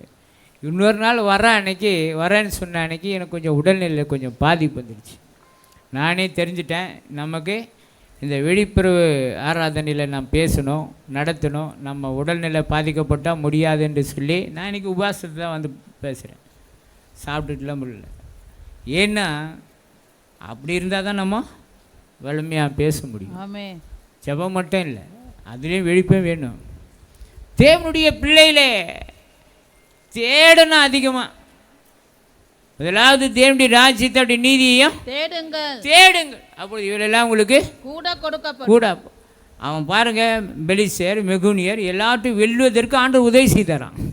7வது வசனத்தில் அவன் முற்பகுதி நல்லா தான் இருந்துச்சு, பிற்பகுதி தான் அந்த மனமேட்டியம் வந்த பிறகு தான் அவனுக்குள்ளே அப்படிப்பட்ட ஒரு காரியம். நான் சொல்கிறேன், இந்த வருஷத்தில் உங்கள் காரியம் நடக்கணும்னா ஆண்டவர் அதிகமாக தேடுங்க. ஆலயத்துக்கு வந்து தேடுங்க, வீடுகளிலே தேடுங்கள். என்னென்ன செய்யணுமோ பாருங்கள். இன்னொரு வசனத்தையும் சொல்கிறேன். 2 நாளாகவும் 14ஆம் அதிகாரம் 7வது வசனத்தில் ஆசா ராஜாவை குறித்து சொல்லப்பட்டிருக்கிறது. அவன் யூதாவை நோக்கி தேசம் நமக்கு முன்பதாக அமர்ந்திருக்கையில் நாம் இந்த பட்டணங்களை கட்டி அவைகளுக்கு அலங்கங்கள் வாசல்கள் உண்டு பண்ணி தாழ்பார்கள் போட்டு பலப்படுத்துவோமாக சொல்றேன். கர்த்தரை தேடி அவன் சொல்றான், நம்ம தேவனாகிய கர்த்தரை தேடினோம். தேடின பொழுது நமக்கு இளைப்பாறுதலை கட்டளையிட்டார். ஆமா, இந்த வருஷத்துல நீங்க ஆண்டவரை தேடினால் உங்களுக்கு இளைப்பாறுதல் இருக்குது, ரெஸ்ட் இருக்குது. சண்டை பிரச்சனை போராட்டம் கஷ்டம் உபத்திரம் இதெல்லாம் மாறி போயிடும். தேடுறதுனால என்ன பிரயோஜனம்? உன்னுடைய வாழ்க்கையிலே போராட்டம் இருக்காது, யுத்தம் இருக்காது, சண்டை இருக்காது. இன்றைக்கி சண்டை இருக்கும்போது சமாதானமாக தூங்க முடியுமா? இப்போ இந்தியாவுக்கும் பாகிஸ்தானுக்கும் சண்டை நடக்க வச்சுங்க, நம்ம தூங்குவோமா? இப்போ இருக்கிற பட்டன் தெரியுமா? ஒவ்வொரு நாடும் அணுகுண்டு வச்சுருக்கிற நாடு. பல முறை இந்தியாவில் இருக்க அணுகுண்டு உலகத்தையே இத்தனை முறை அடிக்க முடியும். பாகிஸ்தானுக்கு தான் அப்படி தான், புரியுதுங்களா? அவன் அங்கேருந்து ஸ்கெட்சு போட்டுருக்கிறான், 5000 கிலோமீட்டர் ஸ்கெட்சு போட்டு அடிச்சா இங்கே வந்து விடும். அப்படிலாம் உருவாகிட்டு இருக்கான். அதனால் சொல்ல தூங்க முடியாது. ஆனால் ஆண்டவரை தேடும் பொழுது சுற்றுப்புறத்தில் இளைப்பாறுதலை கட்டளையிட்டான். அது மட்டுமல்ல, அப்படியே அவங்க கட்டினார்கள், காரியம் வாய்த்தது. இந்த வருஷத்தில் நிறைய காரியங்களை கட்ட போறீங்க. எத்தனை பேர் விசுவாசிங்க? நீங்கள் கட்டணும், எழும்பணும், கட்டணும். தேவனுடைய ராஜ்யத்தை கட்டி எழுப்பணும். நெகேமியா சொல்றாரு, நெகேமியா 2:20 சொல்றாரு, பரலோகத்தின் தேவனானவர் காரியங்களை கைக்குடி வர பண்ணுவார். இந்த வருஷத்தில் உங்கள் காரியத்தை கைக்குடி வர பண்ணுவார். எதை கட்டணும்னு பிளான் போட்டு வச்சுருக்கீங்களோ நல்லா ஜெபம் பண்ணுங்க, பிளான் போடுங்க. அந்த பிளான் ஆண்டவர்கிட்ட ஒப்பு கொடுங்க, தேவைகளுக்காக செவியுங்க. நிச்சயமாக நீங்கள் கட்டுவீங்க. எத்தனை பேர் விசுவாசிறீங்க? கட்டணும், எழும்பி கட்டணும். கோரேசுடைய வேலை என்ன தெரியுமா? அந்த ஆலயத்தின் முடம், அகலம், நீளம், உயரம் இப்படின்னு ஸ்கெட்சு போட்டு கொடுத்துட்டார். பாருங்க, அந்த அளவு மாறாதபடி அப்படியே கட்டினார்கள். அந்த காரியத்தை எஸ்ரா 6ஆம் அதிகாரத்தில் 14 நினைக்கிறேன், அந்த ஆலயத்தை கட்டி முடித்தார்கள். அதுக்கு அடிக்கடி போட்டது யாரு? கோரேஸ். தேவன் ஒரு மனுஷனை ஆயத்தம் பண்ணார். அது முடியும் பொழுது தரி ராஜா கிட்ட போகுது. தரி ராஜா கிட்ட தடைக்கு தான் போகுது. ஆனால் அவர் என்ன செஞ்சார்? உடனே நீங்கள் விலகி இருங்கள், விலகி இருங்கள், விலகி இருங்கள். பாருங்க, கோரேஸுடைய உத்தரவை படித்து போனோன்னே தரி பயந்து போயிட்டார். உடனே அதன்படி செய்வதற்கு நீங்கள் தான் அதற்கு பணம், யார் தடை கேட்டு போனாங்களோ அதே நபர்களை கொண்டு நீங்கள் தான் பணம் கொடுக்கணும், நீங்கள் தான் அதை கட்டணும். ஆடுகள் முதல் உப்பு வரைக்கும் தாழ்ச்சி இல்லாமல் நீங்கள் கொடுக்கணும். பாருங்க எப்படி திருப்பிட்டார் பாருங்க. ஆண்டவர் ஆள முடியாத காரியம். இடையில தடை வந்துச்சு, அவள் தேவனுடைய கண் அதன் மேலே வைக்கப்பட்டிருந்தது. இன்றைக்கும் நீங்கள் ஆண்டவருடைய காரியங்களை செய்யக்கூடிய தேவனுடைய பிள்ளைகளுக்கு நான் சொல்கிறேன், தேவனுடைய கண் உங்கள் மேல் வைக்கப்பட்டிருக்கிறது, அந்த ஆலயத்தின் மேல் வைக்கப்பட்டிருக்கிறது, அந்த ஊழியத்தின் மேல் வைக்கப்பட்டிருக்கிறது, நம்முடைய தேசத்தின் மேல் வைக்கப்பட்டிருக்கிறது. அதனால் அவர் எல்லாவற்றையும் அவர் பார்த்துக்கொள்வார். அவர் பார்த்துக்கொள்வார். தடை வாங்க போனால், ஸ்டே வாங்க போனவனுக்கு தடையை நீட்டிச்சு அங்கேயே நீ தான்பா கட்டி கொடுத்துட்டு போனோம். கட்டி குடிச்சிட்டாங்க. நெகேமியா ஆலயத்தை பாரு, அந்த அலங்கத்தை கட்ட போனது எவ்வளோ தொபியா, சம்பளாத்து, கேஷும் இவங்களாம் எவ்வளோ தடம் உத சொல்கிறான். நரி ஏறி போனால் கூட விழுந்து போயிடுமா, மதில் நரி ஏறி போனால் விழுந்து போயிடுமா, இப்படி பேசுவாங்க. நடந்தது என்ன? நெகேமியா 6ஆம் அதிகாரம் 14 முனையற்று போயிட்டாங்க. அந்த அலங்கம் 52 நாட்களிலே கட்டி முடிக்கப்பட்டது. இன்றைக்கு ஆண்டவர் சொல்கிறாரு, ஆண்டவர் உங்களோடு இருக்கும் பொழுது எல்லாவற்றையும் கட்ட தான் போகிறீங்க, வெற்றிகரமாக செய்ய தான் போகிறீங்க. நீங்கள் காரியத்தை மாறுதலாக மாற்றக்கூடிய தேவன் இருக்கிறார், அதை நீங்கள் மறக்காதீங்க. ஆமாம், நீங்கள் எஸ்ஸர் நாட்களில் எவ்வளோ பெரிய பிரச்சனை வந்தது. யூதர்களை அழிப்பதற்கு ஆமான் எவ்வளோ பெரிய சதி வேலையை செய்தான். ஆனால் அவங்க 2 பேருடைய தியாகம் தான், புரியுதுங்களா? 2 பேருடைய தியாகம். எஸ்ஸர் ராஜாத்தி சொல்கிறான், செத்தாகலாம் ஆகிறேன். மொர்தெகாய் சொல்ல, இந்த காலத்தில் நீ மௌனமாக இருந்தால் ரட்சிப்பு வேறொரு இடத்தில் வரும், அப்போது நீயும் உன் தகப்பன் வீட்டாரும் அழிக்கப்பட்டு போய்விடுவீர்கள். வேற இடத்துல வருவாங்க. நீங்கள் நிறைய பேர் சொல்கிறது தெரியுமா? ஒரு ட்ரைனிங் கொடுத்து மோசையை ஆண்டவர் ஆயத்தப்படுத்தி 80 வயசு வரைக்கும் ஆண்டவரும் காத்திருந்தா மோசே ட்ரைனிங் கொடுத்து. இவர் சொல்கிறார், நான் மந்தவாய் திக்குவாய், வேறு யாரையாவது அபிஷேகத்தை நம்ம மேலே போட்டுட்டு நாம் என்ன சொல்கிறோம், வேறு யாரையாவது அனுப்பு. அதுக்காக இவ்வளோ ட்ரைனிங் கொடுத்துருக்காரு. சொல்லுங்கள், அதுக்காக இவ்வளோ ட்ரைனிங் கொடுத்துருக்காரு. அதுக்காக இவ்வளோ நேரம் காத்திருந்தார். யோசிச்சு பாருங்க. இல்லை, உங்களை கொண்டு தான் இந்த பணியை செய்ய விரும்புகிறார். அவங்க செய்ய ஆரம்பித்தாங்க. செத்தாலும் சாகிறேன்னு சொன்னாங்க, சாகலை. எஸ்தர் 9ஆம் அதிகாரத்திலே 1, 2, 3 காரிய மாறுதலாய் முடிந்தது. எஸ்தர் ராஜாத்தியோடு தேவன் இருந்தார், மொர்தெகாயோடு தேவன் இருந்தார். காரியத்தை மாறுதலாக மாற்றி காட்டியிருக்காங்க. இன்னைக்கு நம்மோடு இருக்கிறவர் யார் தெரியுமா? பெரியவர். காரியத்தை மாறுதலாக மாற்றுவார். நிச்சயமாக நடக்க போகுது. இதெல்லாம் ஒரு ஐயா சொல்கிற தோசையை திருப்பி போடுறது மாதிரி திருப்பி விட்டார். எப்படி தோசையை எந்த நாளில் யூதர்களை அடிக்கணும்னு நினச்சாலும் அதே நாளில் சத்துருக்கள் நிறைய பேர் அந்த நாளில் தான் யூதர்கள் மார்க்கத்தில் அமைந்துட்டாங்களாம். பயந்து போய் அப்போ பாருங்கள், இப்போ கிறிஸ்தவத்தில் மாறுறது போல் அந்த நாட்களில் நிறைய பேர் உயிருக்கு பயந்து எதில் மாறிட்டாங்க? அப்பா நாங்கள் உங்கள் இதில் சேர்ந்துறோம்ப்பா அப்படின்னு சேர்ந்து வந்து அப்போ அப்போ யூதர்கள் என்று சொல்லக்கூடியவர்கள் வேற மார்க்கத்தில் இருந்தாலும் அதில் வந்துட்டுருக்குறாங்க. அப்படி இருக்குது. யோசித்து பாருங்கள், நம்ம கூட இருக்கிறவர் அதிசயத்தை செய்வார். இன்றைக்கி எசேக்கியாவை பார்க்குறோம். 2 நாளாகவும் 32ஆம் அதிகாரம் 30வது வசனத்தை நீங்கள் வாசித்து பார்க்கும் பொழுது,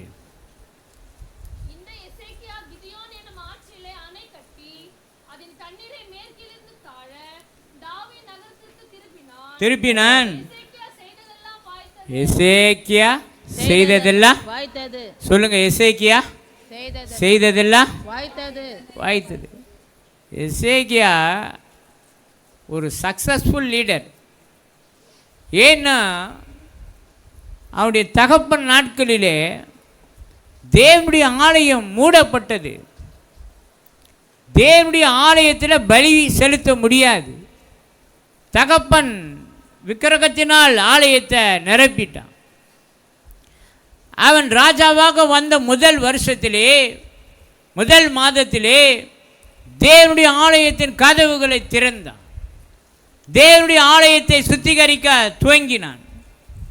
பாருங்க, ஆசாரியர்கள் லேவியர்கள் எல்லா முறைமையின்படியே ஜனங்களை பரிசுத்தப்படுத்தி மீண்டுமாக அசுத்தங்களை அகற்றி மீண்டும் அந்த ஆலயத்தை பலி செலுத்தக்கூடிய ஆலயமாக மாற்றினான். அவனை குறித்து 31ஆம் அதிகாரம் 20, 21 வசனத்தை நீங்க வாசிங்கன்னா, இந்த பிரகாரமாக எசேக்கியா யூதா எங்கும் நடப்பித்து தேவனாகிய கர்த்தருக்கு முன்பதாக நன்மையும் செம்மையும் உண்மையுமானதை செய்தார். சொல்லுங்க, என்ன செஞ்சா? ஆண்டவருக்காக நாம என்ன செய்யணும்? இந்த வருஷத்துல நன்மையானதை செய்யணும், செம்மையானதை செய்யணும். உண்மையுமானதுன்னா உண்மையா செய்யணும். சொல்லுங்க, உண்மையா செய்யணும். பார்வைக்கு செய்யறதில்ல. நிறைய பேர் சொல்லுவாங்க பார்வைக்கு. காணிக்க கொடுக்கறது கூட கொடுக்குற இடம் ஒன்று இருக்குது. சில இடங்களில் நான் ரொம்ப யோசிப்பேன். அப்போ தான் 10 பேர் பார்க்கும் பொழுதே பர்ஸை விட்டு எண்ணி பார்த்து ஊழியக்காரனுங்க தேவையில்லைன்னு நினைக்கிறேன். நான் சங்கடப்பட்டுருக்கிறேன். நிறைய பேர் அப்படி. அவங்களுக்கு என்ன இல்லை? இந்த பேர் கிறிஸ்தவ சபைகளுக்கு போகிறவங்களுக்கு என்ன இல்லை? புரிஞ்சிக்க வேண்டியதுதான். இல்லை, அந்த 100 ரூபா கொடுக்குறது, அந்த பர்ஸை 10 பேர் பார்த்த இடத்துல நின்று தான் கொடுக்குறது. நான் நிறைய பேருக்கு உதவி செஞ்சுருக்கிறேன். உதவி செய்யும் பொழுதே கை கொடுக்குறது போல் கொடுத்துட்டு போயிட்டே இருப்பேன்.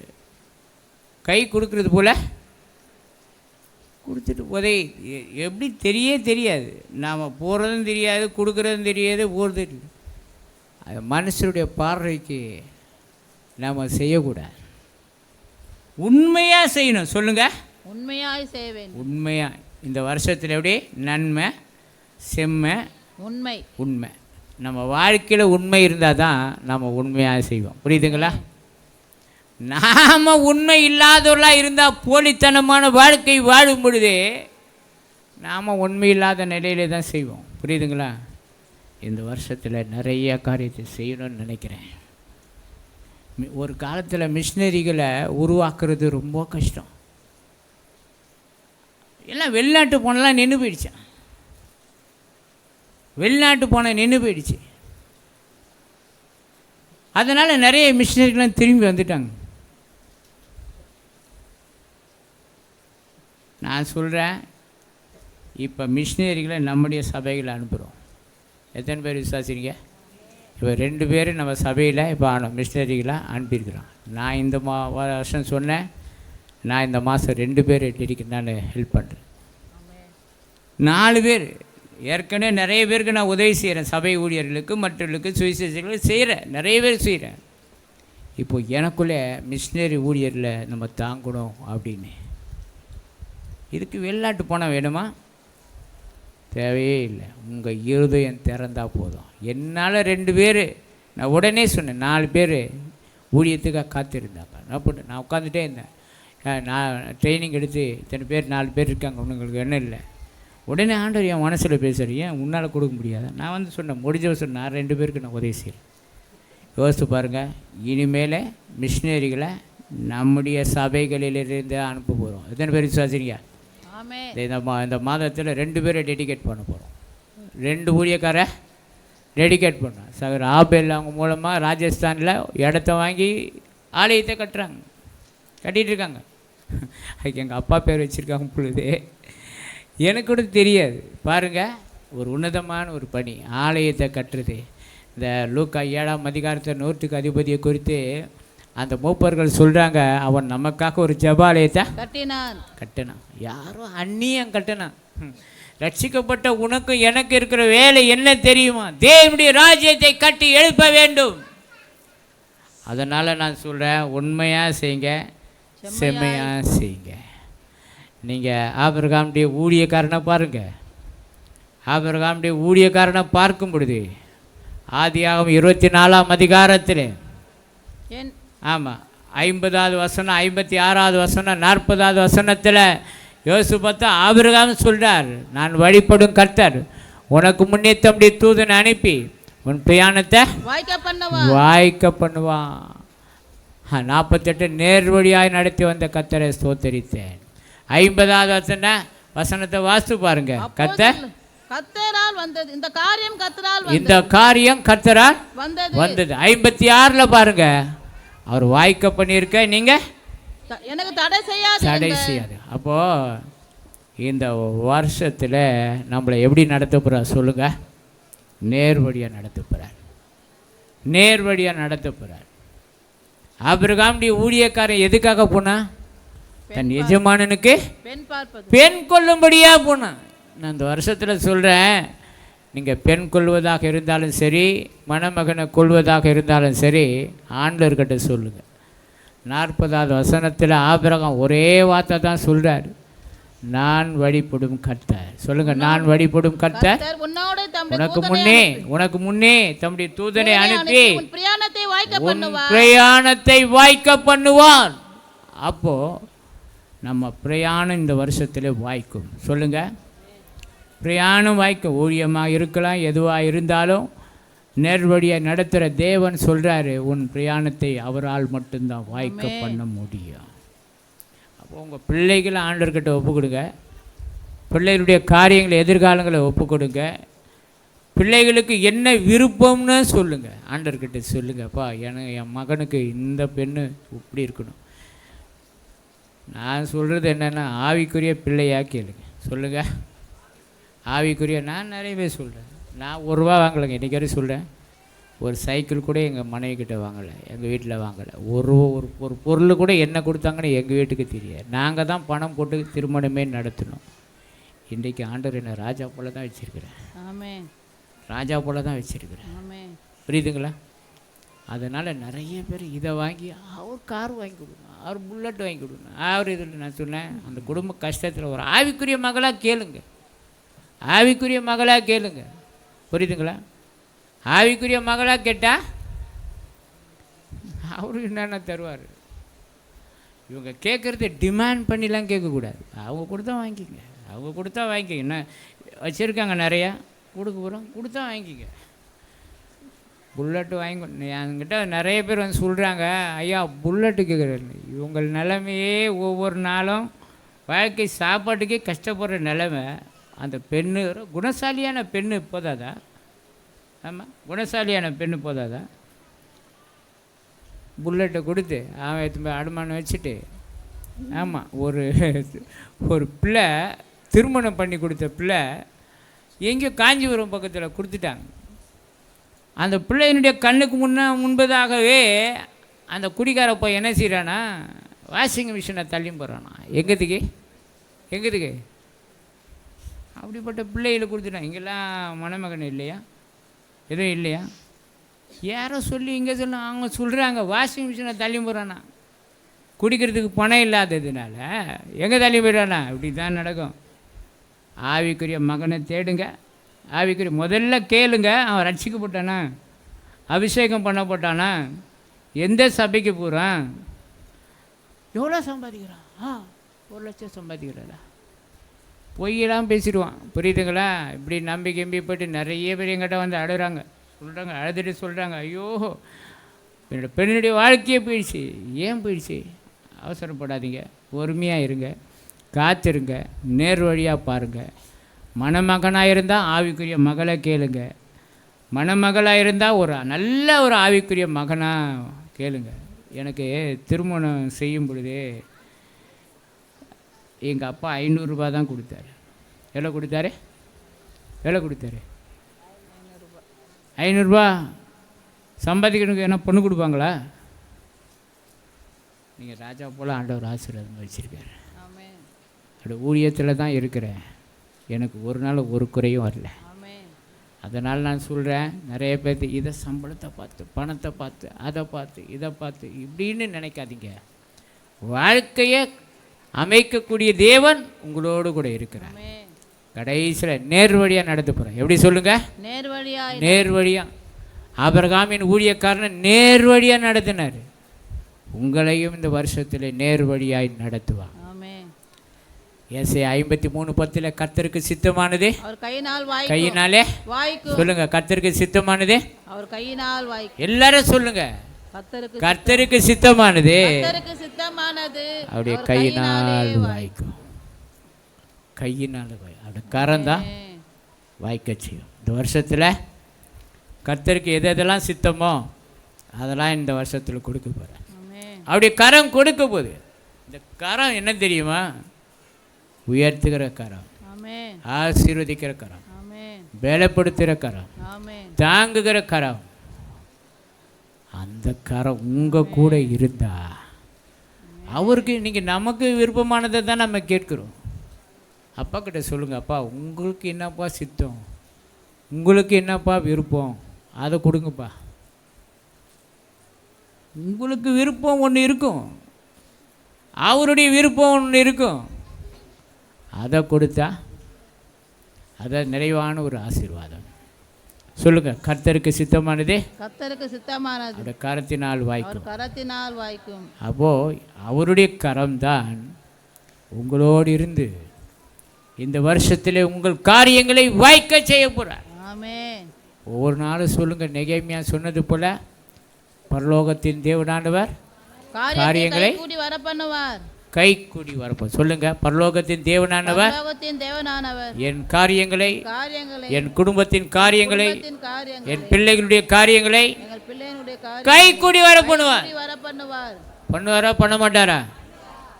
இந்த வருஷத்தில் பிள்ளைகளுக்காக காத்திருக்கிற, எதிர்பார்த்திருக்கிற பிள்ளைகளுக்கு நான் சொல்கிறேன், ஆண்டவர்கிட்ட ஒவ்வொரு நாளும் சொல்லப்பா, என்ன நாங்கள் உங்களுக்கு ஒப்பு கொடுக்குறேன். என் எதிர்காலத்தை உமக்காக நான் ஒப்பு கொடுக்கிறேன்.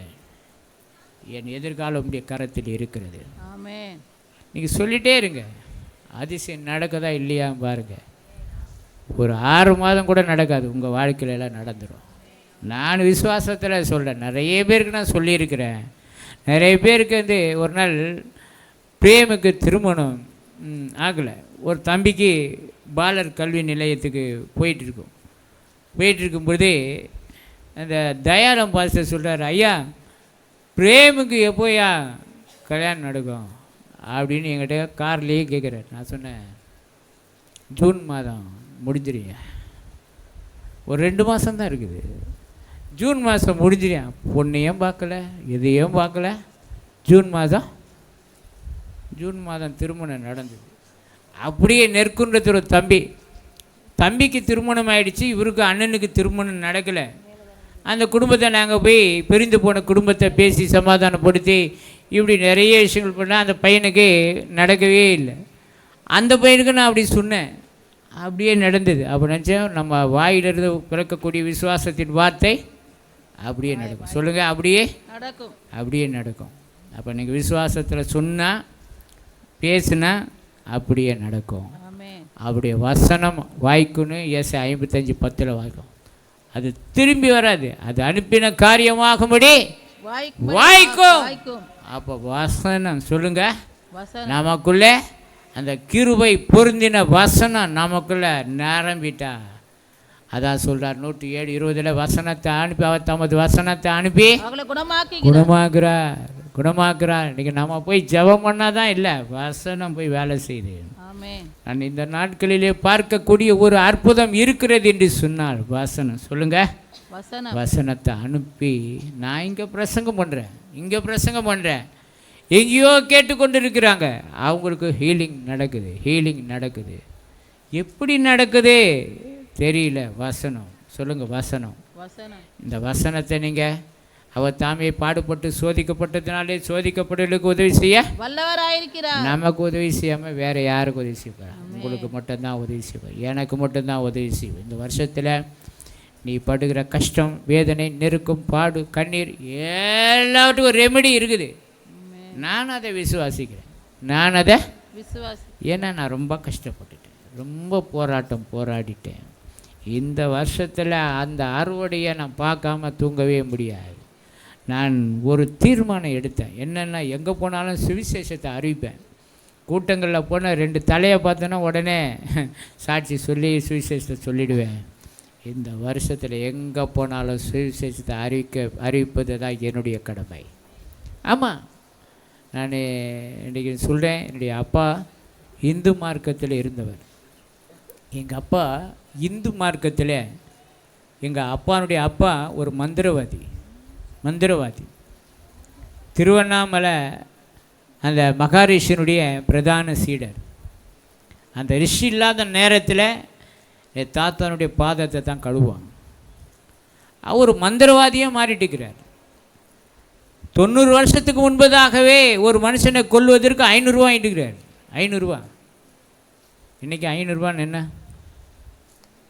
90 வருஷத்துக்கு முன்னாடியே ஒருத்தருங்க 500 ரூபான்னா எவ்வளோ மதிப்பு பாருங்கள். இதுக்கு முன்னாடி இந்த வேலை செஞ்சதுனால 5 ஆண் பிள்ளைகள் பிறந்து இறந்து விட்டார்கள். இறந்துட்டாங்க. அது அந்த ரிஷி கேள்விப்பட்டு இப்படிப்பட்ட சாபமான பாவமான காரியம் செய்யக்கூடாதுன்னு சத்தியவாக்கு வாங்கிட்டுக்கிறார். அவர் செய்த காரியத்தினாலே எங்கள் அப்பாவுக்கு முன்பதாக ஒரு ஆண் பிள்ளையும், எங்கள் அப்பாவுக்கு பிறகு 4 ஆண் பிள்ளைகளும் பிறந்து இறந்துட்டாங்க. அந்த குடும்பம் சாபமான குடும்பம். சொல்லுங்கள், சாபமான குடும்பம். இன்றைக்கி சூனியம் செய்கிறவன், மாந்திரிகம் செய்கிறவன், மந்திரவாதி இவ்வளோ நல்லாவே இருக்க மாட்டான். புரியுதுங்களா? அந்த குடும்பம்லாம் விளங்காது.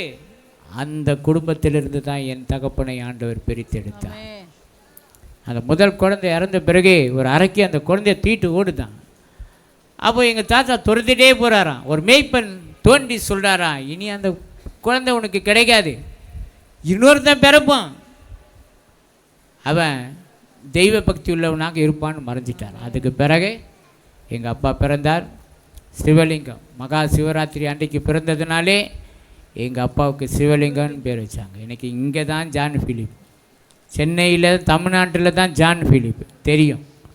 ஆனால் ஆந்திரா முழுதும் சிவலிங்கம்னு சொன்னால் தான் இன்றைக்கும் சொல்லுவேன், நீ சிவலிங்கம் விட்டு பையனா அப்படின்னு தான் கேட்பான். ஏன்னா சிவலிங்கமாக இருந்த அவரை ஜான் பிலிப்பாக மாற்றினார். பல இடங்களிலே வேலை செய்துவிட்டு சென்னைக்கு வந்து அவர் வேலை செய்யும் பொழுது தற்செயலாக ஒருவர் வற்புறுத்தி கூட்டிகிட்டு போயிருக்கார். வீட்டில் கூட்டம் நடக்குது, வாங்க. அங்கே போனால் அங்கே பாஸ்டர் சாம் சுந்தரம் வாலிபனாக இருந்து பிரசங்கம் பண்ணார். உலகத்தில் வந்து எந்த மனிதனையும் பிரகாசிப்பிக்கிற ஒளியே இயேசுவாகிய மெய்யான ஒளி அப்படின்னு பிரசங்கம் பண்ணுறார். எங்கள் அப்பா இரவு முழுதும் மெடிடேஷன், தியானம். நிறைய பேர் சொல்லுவாங்க அந்த மெடிடேஷன் என்றைக்கு பண்ணுறாங்களோ அது போல் இல்லை, அந்த தியானம் அப்படியே தலை மேலே அப்படியே வருமா, அந்த அந்த அனுபவத்தில் இருக்கிறாரு. அப்போ கேட்டாராம், இவர் பேசுகிற ஒலிக்கும் நான் வணங்கக்கூடிய ஒலிக்கும் என்ன வித்தியாசம்? அப்போ அவர் பாக்கெட்டில் சிகரெட் இருந்திருக்கு, அதை வெளியில் எடுத்து போட்டுட்டார். திரும்ப எடுத்து பிடிக்க போனால் கசக்குது. பாருங்க, கேள்வி கேட்டிருக்கிறார். அடுத்த வாரம் எங்கள் அம்மாவையும் கூட்டிகிட்டு போயிருக்கிறார். பாருங்கள், இந்த ஒளி எது தெரியுமா? உலகத்திலே வந்து எந்த மனுஷனையும் பிரகாசிப்பிக்கிற ஒளியே இயேசுவாகிய ஒளி. இந்த ஒளி என்ன தெரியுமா? எங்கள் அப்பா வணங்குற ஒளி திருடலாம், கொள்ளையடிக்கலாம், கொலை செய்யலாம், பல பாவகரமான காரியங்களை எல்லாம் செய்யலாம், அதையும் செய்யலாம், இதையும் செய்யலாம். ஆனால் ஒரு திருடனை, கொலைக்காரனை, பாவிய, அசுத்தமானவனை பரிசுத்தமானவனாக மாற்றக்கூடிய ஒளி தான் இயேசுவாகிய ஒளி.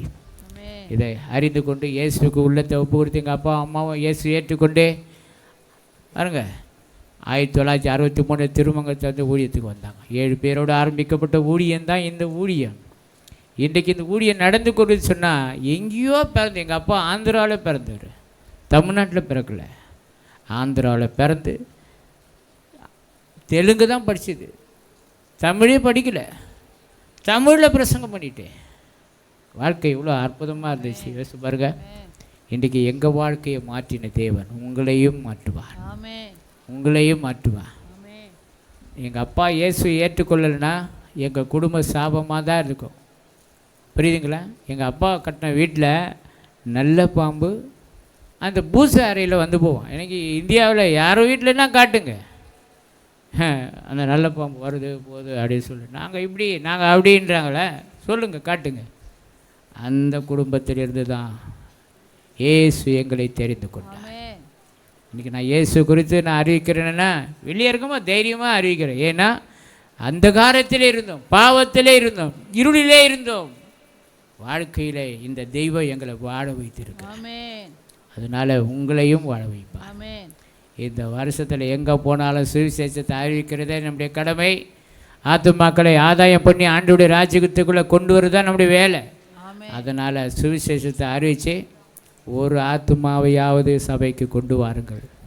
தேவனுடைய ராஜ்யத்தை கட்டி எடுப்புங்கள். கர்த்தர் உங்களோடு கூட இருக்கிறார். எல்லாரும் முழங்கால் படிடுவோம். நேரம் இல்லாததுனால நான் அப்படியே சொல்லிகிட்டே போயிட்டேன். வீட்டுக்குள்ளே போய் தியானம் பண்ணுங்க. அவன் வழின்னா யார்?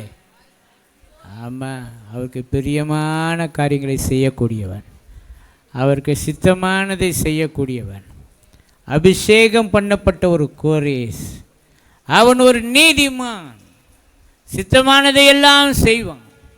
அவன் என்னுடைய மேய்ப்பன். எருசலேமை நோக்கி, தேவாலயத்தை நோக்கி கட்டப்படுன்னு சொல்கிறான். தேவனுடைய ஆலயத்தை கட்டுற வேலை தான் முதல் வேலை. புரியுதுங்களா? அவனுக்கு ராஜாங்கத்தில் எவ்வளோ அதிகாரம் இருந்தாலும், எவ்வளோ வேலை இருந்தாலும், முதல் வேலை தேவனுடைய எருசலேமிலே இடிக்கப்பட்ட நேபுகாத் நேச்சார் இடித்த அதே ஆலயத்தை அவன் மூலமாக கட்டுவதற்கு ஆண்டவர் திட்டம் போட்டுட்டார். இன்றைக்கி பிளான் போட்டு வச்சிருக்கிறார். புரியுதுங்களா? 150 வருஷத்துக்கு முன்னாலே என் தாசன் சொல்கிறார், கோரேசன் சொல்கிறார், என் மேய்ப்பன் சொல்கிறார், அபிஷேகம் பண்ணன்னு சொல்கிறார், வெண்கல கதவுகளை உடைப்பேன்னு சொல்கிறார். இவ்வளோ வாக்கு தத்துவம் இன்றைக்கி உங்களுக்கும் அதே தான். இந்த வருஷத்தில் உங்களுக்கு கொடுக்க போகிற எங்கே இருக்கிற புதையல் தெரியாது, எங்கே இருக்குது பணம் தெரியாது, எங்கே இருக்கிற தேவை தெரியாது, எல்லாத்தையும் திறக்க போகிறார். சொல்லுங்கள், திறக்க போகிறார். அவர் திறந்துட்டா மூடவே முடியாது. அவர் திறந்துட்டா மூடவே முடியாது. அவர் மூடிட்டா திறக்கவே முடியாது. நோவாவுடைய பேடையை போட்டு மூடிட்டு போயிட்டார். யாராவது திறந்தாங்களா? அதை கட்டணவனால் கூட திறக்க முடியாது. புரியுதா? மீண்டும் அவர் தான் வந்து கீயை போட்டு திறந்து போங்கப்பா. அவர் மூடுந்தா, அவர் திறந்து தான். அதனால் இன்றைக்கி ஆண்டவர் சொல்ல, இதோ திறந்த வாசலை உனக்கு முன்பதாக வைத்திருக்கிறேன். தேசமே பயப்படாதே, மகிழ்ந்து களி கூறு. தேசமே பயப்படாதே, மகிழ்ந்து களி கூறு. கரங்களை தட்டி பாடுங்க.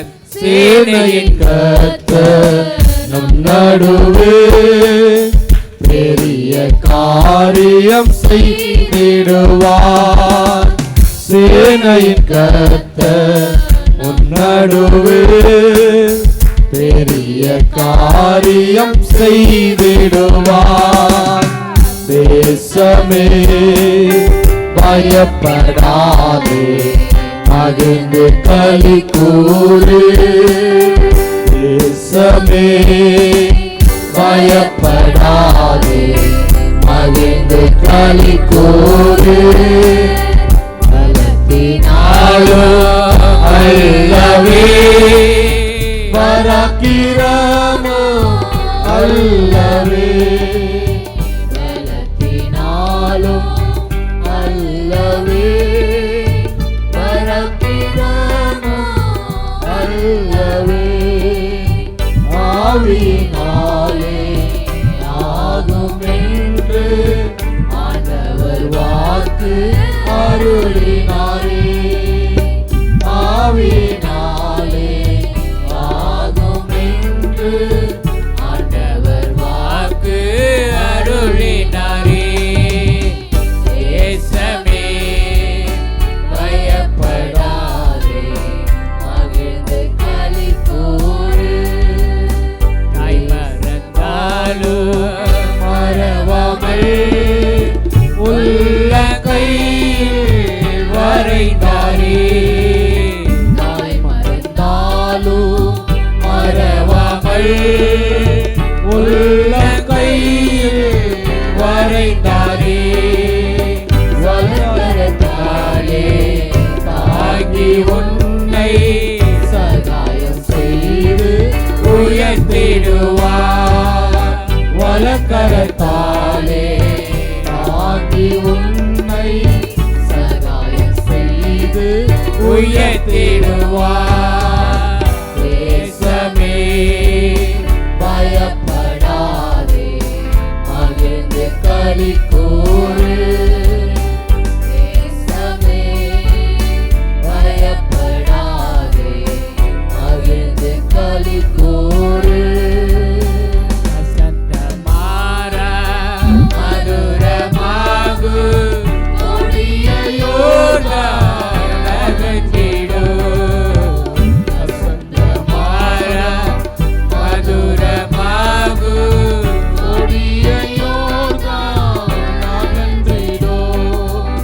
நீதமும் உன்னை நல்வழி நடத்தி ஆத்துமாவை தினம் தேற்றிடுவார். நீதமும் உன்னை நல்வழி நடத்தி ஆத்துமாவை தினம் தேற்றிடுவார்.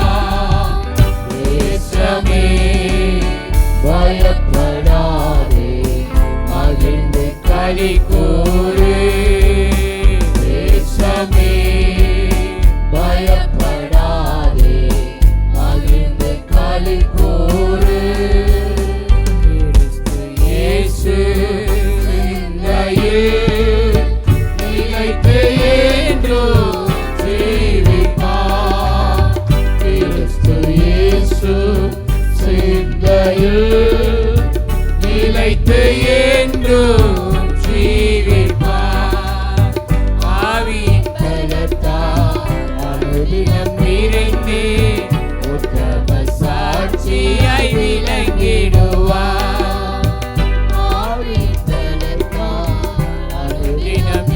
செய்தே உத்தம சாட்சியாய் விளங்கிடுவார்.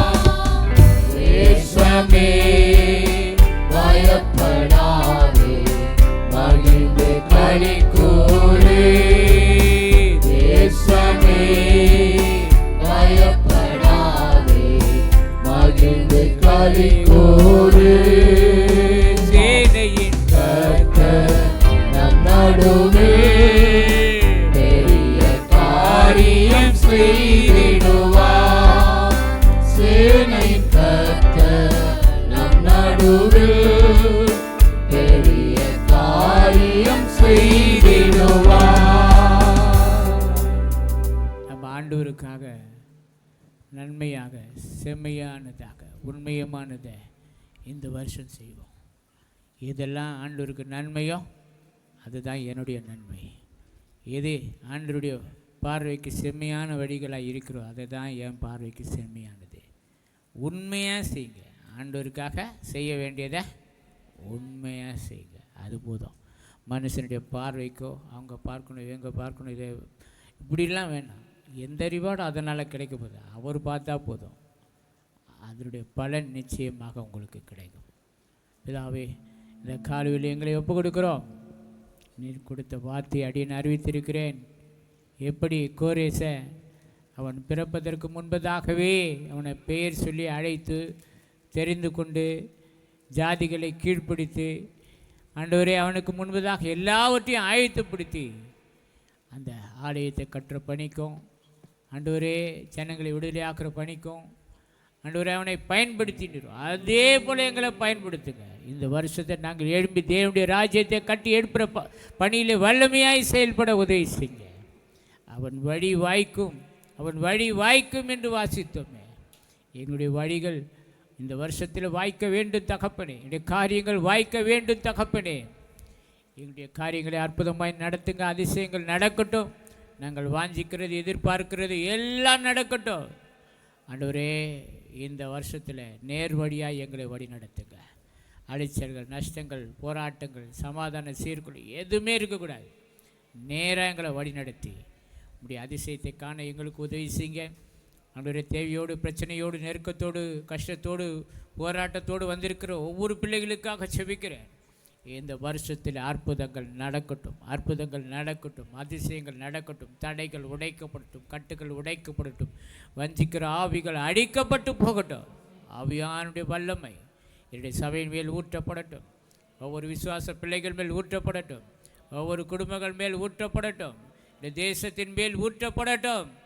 தேசத்தில் இருக்கிற எல்லா அந்தகாரத்தின் ஆவிகள் அழிக்கப்பட்டு போகட்டும். இந்த தேசமுமே அறிந்து கொள்ளட்டும். இந்த வருஷத்திலே இந்த தேசத்தில் ஒரு எழுப்புதலை உருவாக்குங்க. ஒவ்வொரு பிள்ளைகள் மேல் அபிஷேகத்தின் வல்லமை ஆட்கொள்ளட்டும் தகப்பனே. இந்த வருஷத்திலே உடைய சுவிசேஷத்தை அறிவிக்கக்கூடிய பணியிலே இந்த சபை விசுவாச பிள்ளைகள் உற்சாகத்தோடு செயல்பட உதவி செய்யுங்க. அநேக ஆத்துமக்களை கொண்டு வரக்கூடிய கருவிகளாக பயன்படுத்துங்க. ஆண்டவர் அடியனை கூட ஆண்டவர் இந்த நாளிலே பயன்படுத்தின அதற்காக உமக்கு ஸ்தோத்திரம். தடைகளை நீக்கி போட்டு அதற்காக உமக்கு ஸ்தோத்திரம். மிதமுள்ள திருவிருந்த ஆராதனை ஒப்புக் கொடுக்கிறோம். பரிசுத்தத்தோடு பங்கு பெற உதவி செய்யுங்க. இயேசுவின் நாமத்தில் வேண்டிக் கொள்கிறோம் தாவே, ஆமென். இப்போ திருவிருந்த ஆராதனை ரட்சிக்கப்பட்டு ஞானஸ்நானம் பெற்று இந்த பந்தியிலே பங்கு பெறுவதற்காக மற்றவங்களாம் அங்கேயே உட்காருங்க. வரும்பொழுது நீங்கள் சொன்னால் போதும். ஞானஸ்நானம் எடுக்காதுங்க, நீங்கள் சொன்னால் போதும். பக்கத்தில் யாராக இருந்தால் கூட அவங்களுக்கு தெரியாமல் தான் நீங்கள் சொல்லுங்கள். அநேக நேரங்களில் புதுசாக அவங்களுக்கு தெரியாது. அதனால் நீங்கள் மனசில் வச்சுங்க. சுத்தம் செய்யோ மக்கீனியே என்னுள்ளது வாரோ உன் ஜோதியை பிரகாசித்து என்னை சுத்தம் செய்யோ,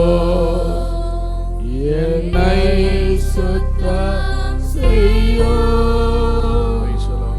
என்னை சுத்தம் செய்யோ, உன் ஜோதியை பிரகாசித்து என்னை சுத்தம் செய்யோ, உன் ஜோதியை பிரகாசித்து என்னை என்னை சுத்தம் செய்யும். கர்த்தர் தம்முடைய ரத்தத்தினாலே நம்மை கழுவி சுத்திகரித்து பரிசுத்தமாக்கும்படியாக நாம் வேண்டிக் கொள்வோம். இயேசு கிறிஸ்துவின் ரத்தம் சகல பாவங்களை நீக்கி சுத்திகரித்து ரத்தத்தால் எங்களை கழுவி சுத்திகரித்து பரிசுத்தமாக்குங்க. இந்த பந்தியிலே பரிசுத்தத்தோடு பங்கு வீசிங்க. அற்புதங்கள் நடக்கட்டும், அதிசயங்கள் நடக்கட்டும், உடைய வல்லமை பூரணமாக விளங்கட்டும். ஒப்பு கொடுக்கிறோம். இயேசுவின் நாமத்தில் வேண்டிக் கொடுக்கிறோம் தாவே, ஆமென். இயேசுவே உந்தன் மாசில்ல ரத்தம் எந்தனுக்காக சிந்தினீரே. கோர பாடுகள் யாவும் சகித்தே அத்தனையும் எனக்காகவோ.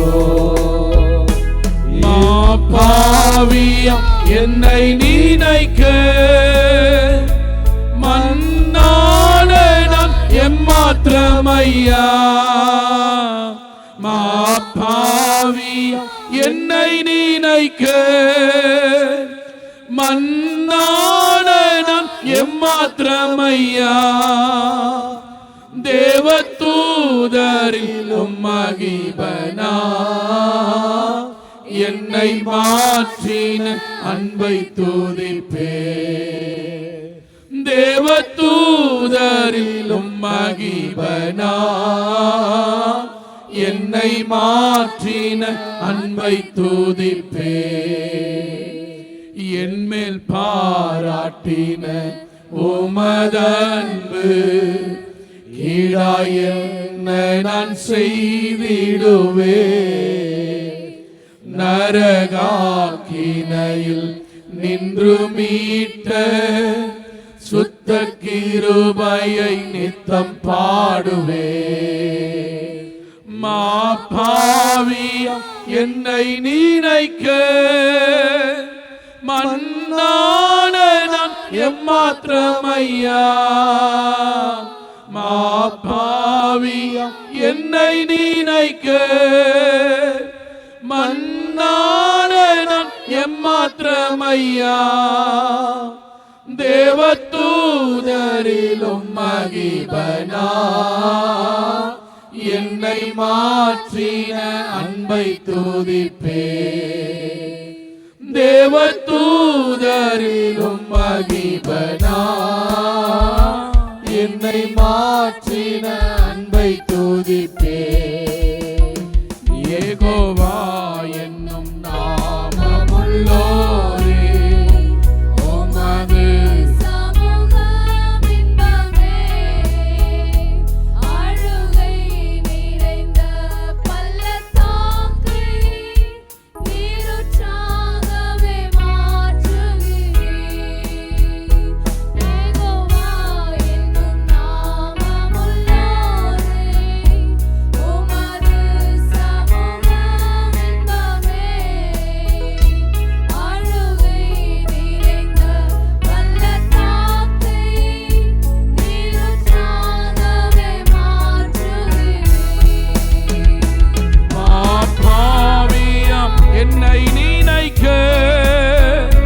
மன்னான நான் எம்மாத்திரமையா. பாவி என்னை நினைக்க மன்னான நான் எம்மாத்திரமையா.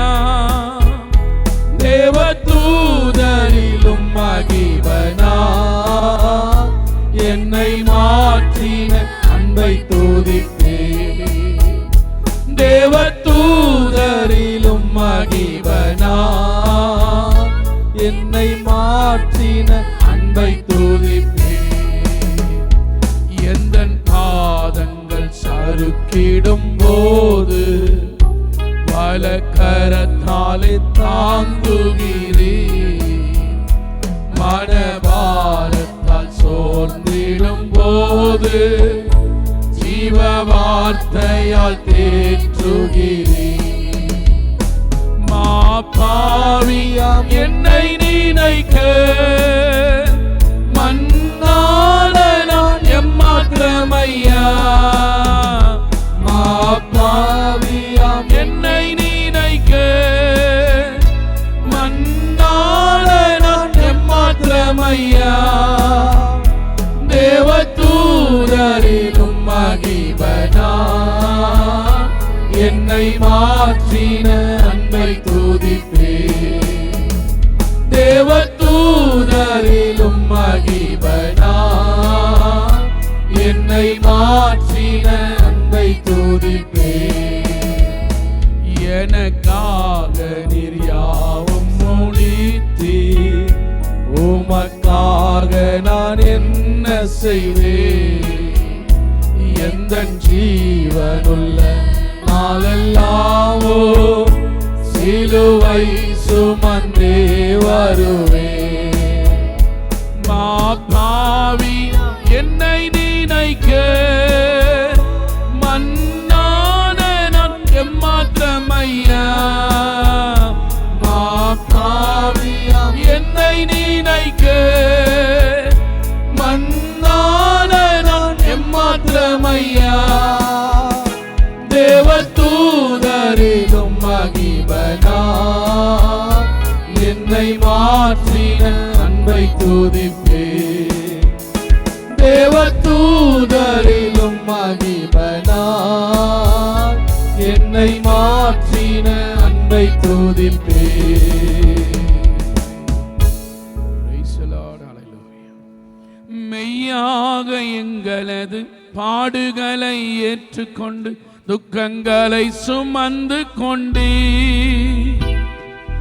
மெய்யாக எங்களது பாடுகளை ஏற்றுக்கொண்டு துக்கங்களை சுமந்து கொண்டே ஐயா துக்கங்களை சுமந்து கொண்டே ஐயா துக்கங்களை சுமந்து கொண்டே நீங்க நல்லவர் சர்வ வல்லவர் நீங்க நல்லவர் சர்வ வல்லவர் உங்க இரக்கத்துக்கு முடிவே இல்லை உங்க அன்பிற்கு அளவே இல்லை உங்க இரக்கத்துக்கு முடிவே இல்லை உங்க அன்பிற்கு அளவே இல்லை அவை காலைதோறும் புதிதாயிருக்கும் அவை காலைதோறும் புதிதாயிருக்கும் மனதுருகும் தெய்வமே இயேசையா உம்மை மனதார துதிப்பேன் ஸ்தோத்தரிப்பேன் மனதுருகும் தெய்வமே இயேசையா உம்மை மனதார துதிப்பேன் ஸ்தோத்தரிப்பேன் எங்களுக்கு சமாதானம் உண்டு பண்ணும் தண்டனையும் உம்மேலே விழுந்ததையா எங்களுக்கு சமாதானம் உண்டு பண்ணும் தண்டனையும் உம்மேலே விழுந்ததையா ஐயா உம்மேலே விழுந்ததையா ஐயா உம்மேலே விழுந்ததையா நீங்க நல்லவர் சர்வ வல்லவர் நீங்க நல்லவர் சர்வ வல்லவர் உங்க இரக்கத்துக்கு முடிவே இல்லை உங்க அன்பிற்கு அளவே இல்லை உங்க இரக்கத்திற்கு முடிவே இல்லை உங்க அன்பிற்கு அளவே இல்லை அவை காலைதோறும் புதிதாயிருக்கோ அவை காலைதோறும் புதிதாயிருக்கோ மனதுருகும் தெய்வமே இயேசையா உம்மை மனதார துதிப்பேன் ஸ்தோத்தரிப்பேன் மனதுருகும் தெய்வமே இயேசையா உம்மை மனதார துதிப்பேன் ஸ்தோத்தரிப்பேன் சாபமான முள்முடியை தலைமேலே சுமந்து கொண்டு சிலுவையிலே வெற்றி சிறந்தீர் சாபமான முள்முடியை தலைமேலே சுமந்து கொண்டு சிலுவையிலே வெற்றி சிறந்தீர் ஐயா சிலுவையிலே வெற்றி சிறந்தீர் ஐயா சிலுவையிலே வெற்றி சிறந்தீர் நீங்க நல்லவர் சர்வ வல்லவர் நீங்க நல்லவர் சர்வ வல்லவர், உங்க இரக்கத்திற்கு முடிவே இல்ல, உங்க அன்பிற்கு அளவே இல்ல, உங்க இரக்கத்திற்கு முடிவே இல்ல, உங்க அன்பிற்கு அளவே இல்ல. அவை காலைதோறும் புதிதாயிருக்கும், அவை காலைதோறும் புதிதாயிருக்கும். மனதுருகும் தெய்வமே இயேசையா, உம்மை மனதார துதிப்பேன் ஸ்தோத்தரிப்பேன். மனதுருகும் தெய்வமே இயேசையா, உம்மை மனதார துதிப்பேன் ஸ்தோத்தரிப்பேன். எங்களது மீறுதலால் காயப்பட்டீர், நொறுக்கப்பட்டீர், தழும்புகளால் சுகமானோ. எங்களது மீறுதலால் காயப்பட்டீர், நொறுக்கப்பட்டீர், தழும்புகளால் சுகமானோ. உங்க தழும்புகளால் சுகமானோ, உங்க தழும்புகளால் சுகமானோ. நீங்க நல்லவர், சர்வ வல்லவர், நீங்க நல்லவர், சர்வ வல்லவர், உங்க இரக்கத்துக்கு முடிவே இல்ல, உங்க அன்பிற்கு அளவே இல்ல, உங்க இரக்கத்திற்கு முடிவே இல்ல, உங்க அன்பிற்கு அளவே இல்ல.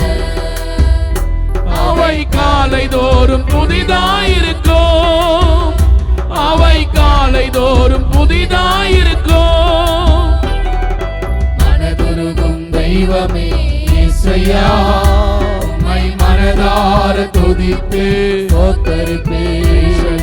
மனதுருகும் தெய்வமே இயேசையா, உம்மை மனதார துதிப்பேன் ஸ்தோத்தரிப்பேன். தேடி வந்த மனிதர்களின் தேவைகளை அறிந்தவரா, தினம் தினம் அற்புதம் செய்தீர். தேடி வந்த மனிதர்களின் தேவைகளை தினம் தினம் அற்புதம் செய்தீர். ஐயா தினம் தினம் அற்புதம் செய்தீர், ஐயா தினம் தினம் அற்புதம் செய்தீர். நீங்க நல்லவர், சர்வ வல்லவர், நீங்க நல்லவர், சர்வ வல்லவர், உங்க இரக்கத்திற்கு முடிவே இல்ல, உங்க அன்பிற்கு அளவே இல்ல, உங்க இரக்கத்திற்கு முடிவே இல்ல, உங்க அன்பிற்கு அளவே இல்ல. அவை காலைதோறும் புதிதாயிருக்கும், அவை காலைதோறும் புதிதாயிருக்கும். மனதுருகும் தெய்வமே இயேசையா, உம்மை மனதார துதிப்பேன் ஸ்தோத்தரிப்பேன்.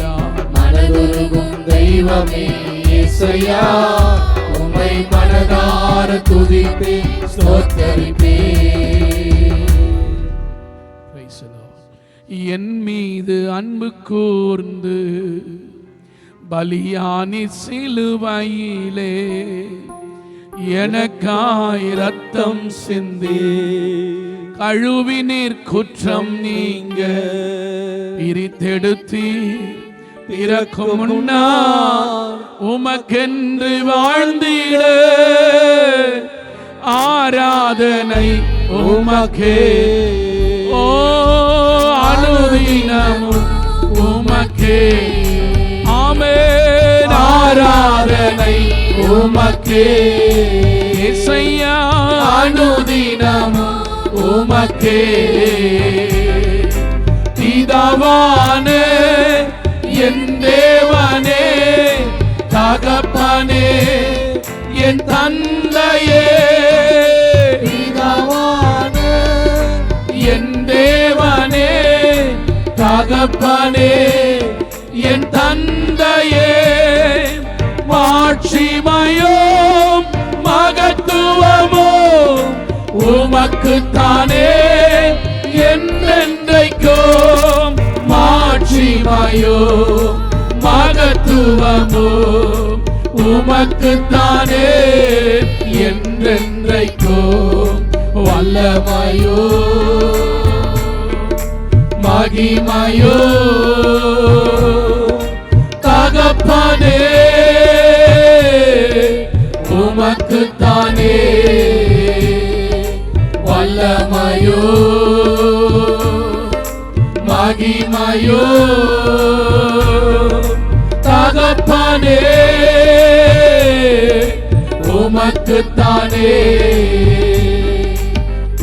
இரத்தத்தால் பிதாவோடு ஒப்புரவாக்கி மகிழ செய்தீர் இரத்தத்தால் பிதாவோடு ஒப்புரவாக்கி மகிழ செய்தீர் கரைப்படாத மகனாக நிறுத்தி தினம் பார்க்கின்றீர் கரைப்படாத மகனாக நிறுத்தி தினம் பார்க்கின்றீர் ஓ வல்லமையோ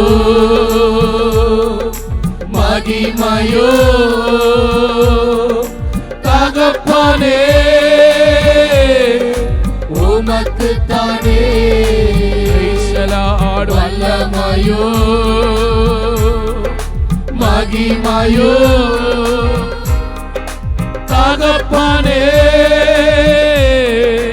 உமக்குத்தானே மாம்சமான திரையை அன்று இழித்து புது பழித்திறந்தீர் மாம்சமான திரையை அன்று இழித்து புது பழித்திறந்தீர் மகா மகா பரிசுத்தமோ திரு சமூகம் நுழைய செய்தீர் மகா மகா பரிசுத்தமோ திரு சமூகம் நுழைய செய்தீர் ஓ வல்லமையோ மகிமையோ தகப்பனே உமக்குத்தானே வல்லமையோ மகிமையோ தகப்பனே உமக்குத்தானே என் மீது அன்பு கூர்ந்து பலியானி சிலுவையிலே எனக்காய் ரத்தம் சிந்தி ஆமென் கழுவினி பிரித்தெடுத்தி பிறக்கும் முன்னா உமக்கென்று வாழ்ந்திட பிரித்தெடுத்தி நான் பிறக்கும் முன்னா உமக்கென்று வாழ்ந்திட ஆராதனை உமக்கே ஆமென் அனுதினமும் உமக்கே இயேசையா ஆராதனை உமக்கே ஆமென் அனுதினமும் உமக்கே ஓ ஆராதனை உமக்கே இயேசையா அனுதினமும் உமக்கே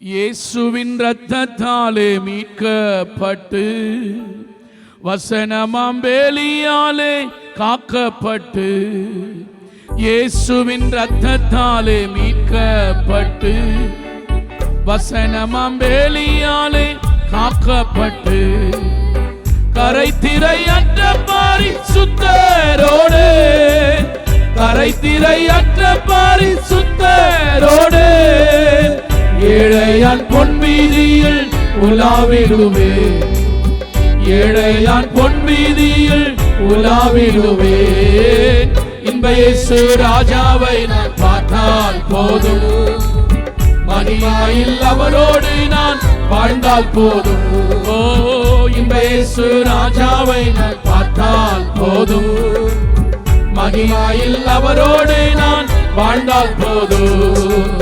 தூதர்கள் வீணைகளை விட்டும் போது, நிறைவான ஜெய கோஷம் முழங்கும் போது, ஓ தூதர்கள் வீணைகளை விட்டும் போது, நிறைவான ஜெய கோஷம் முழங்கும் போது, அல்லேலூயா கீதம் பாடிக்கொண்டு, அல்லேலூயா கீதம் பாடிக்கொண்டு, அன்பராம் இயேசுவோடு அகமகிழ்வேன், அன்பராம் இயேசுவோடு அகமகிழ்வேன். இன்ப இயேசு ராஜாவை நான் பார்த்தால் போதும், மகிமையில் அவரோடு நான் வாழ்ந்தால் போதும். ஓ இன்ப இயேசு ராஜாவை நான் பார்த்தால் போதும், மகிமையில் அவரோடு நான் வாழ்ந்தால் போதும். முற்றிடம் சூட்டப்பட்ட தலையை பார்ப்பேன், முற்றிடம் சூட்டி நானும் புகழ்ந்திடுவேன். ஓ முற்றிடம் சூட்டப்பட்ட தலையை பார்ப்பேன், முற்றிடம் சூட்டி நானும் புகழ்ந்திடுவேன். வாரினால் அடிப்பட்ட முதுகை பார்த்து, வாரினால் அடிப்பட்ட முதுகை பார்த்து, ஒவ்வொரு காயங்களால் முத்தம் செய்வேன், ஒவ்வொரு காயங்களால் முத்தம் செய்வேன். ஓ இன்ப இயேசு ராஜாவை பார்த்தால் போதும், மகிமையில் அவரோடு நான் வாழ்ந்தால் போதும். ஓ இன்ப இயேசு ராஜாவை நான் பார்த்தால் போதும், மகிமையில் அவரோடு நான் வாழ்ந்தால் போதும். என்னுள்ளம் நன்றியால் நிறைந்திடுதே, எந்த பாக்கிய வீட்டை நினைக்கையிலே. ஓ என்னுள்ளம் நன்றியால் நிறைந்திடுதே, எந்த பாக்கிய வீட்டை நினைக்கையிலே.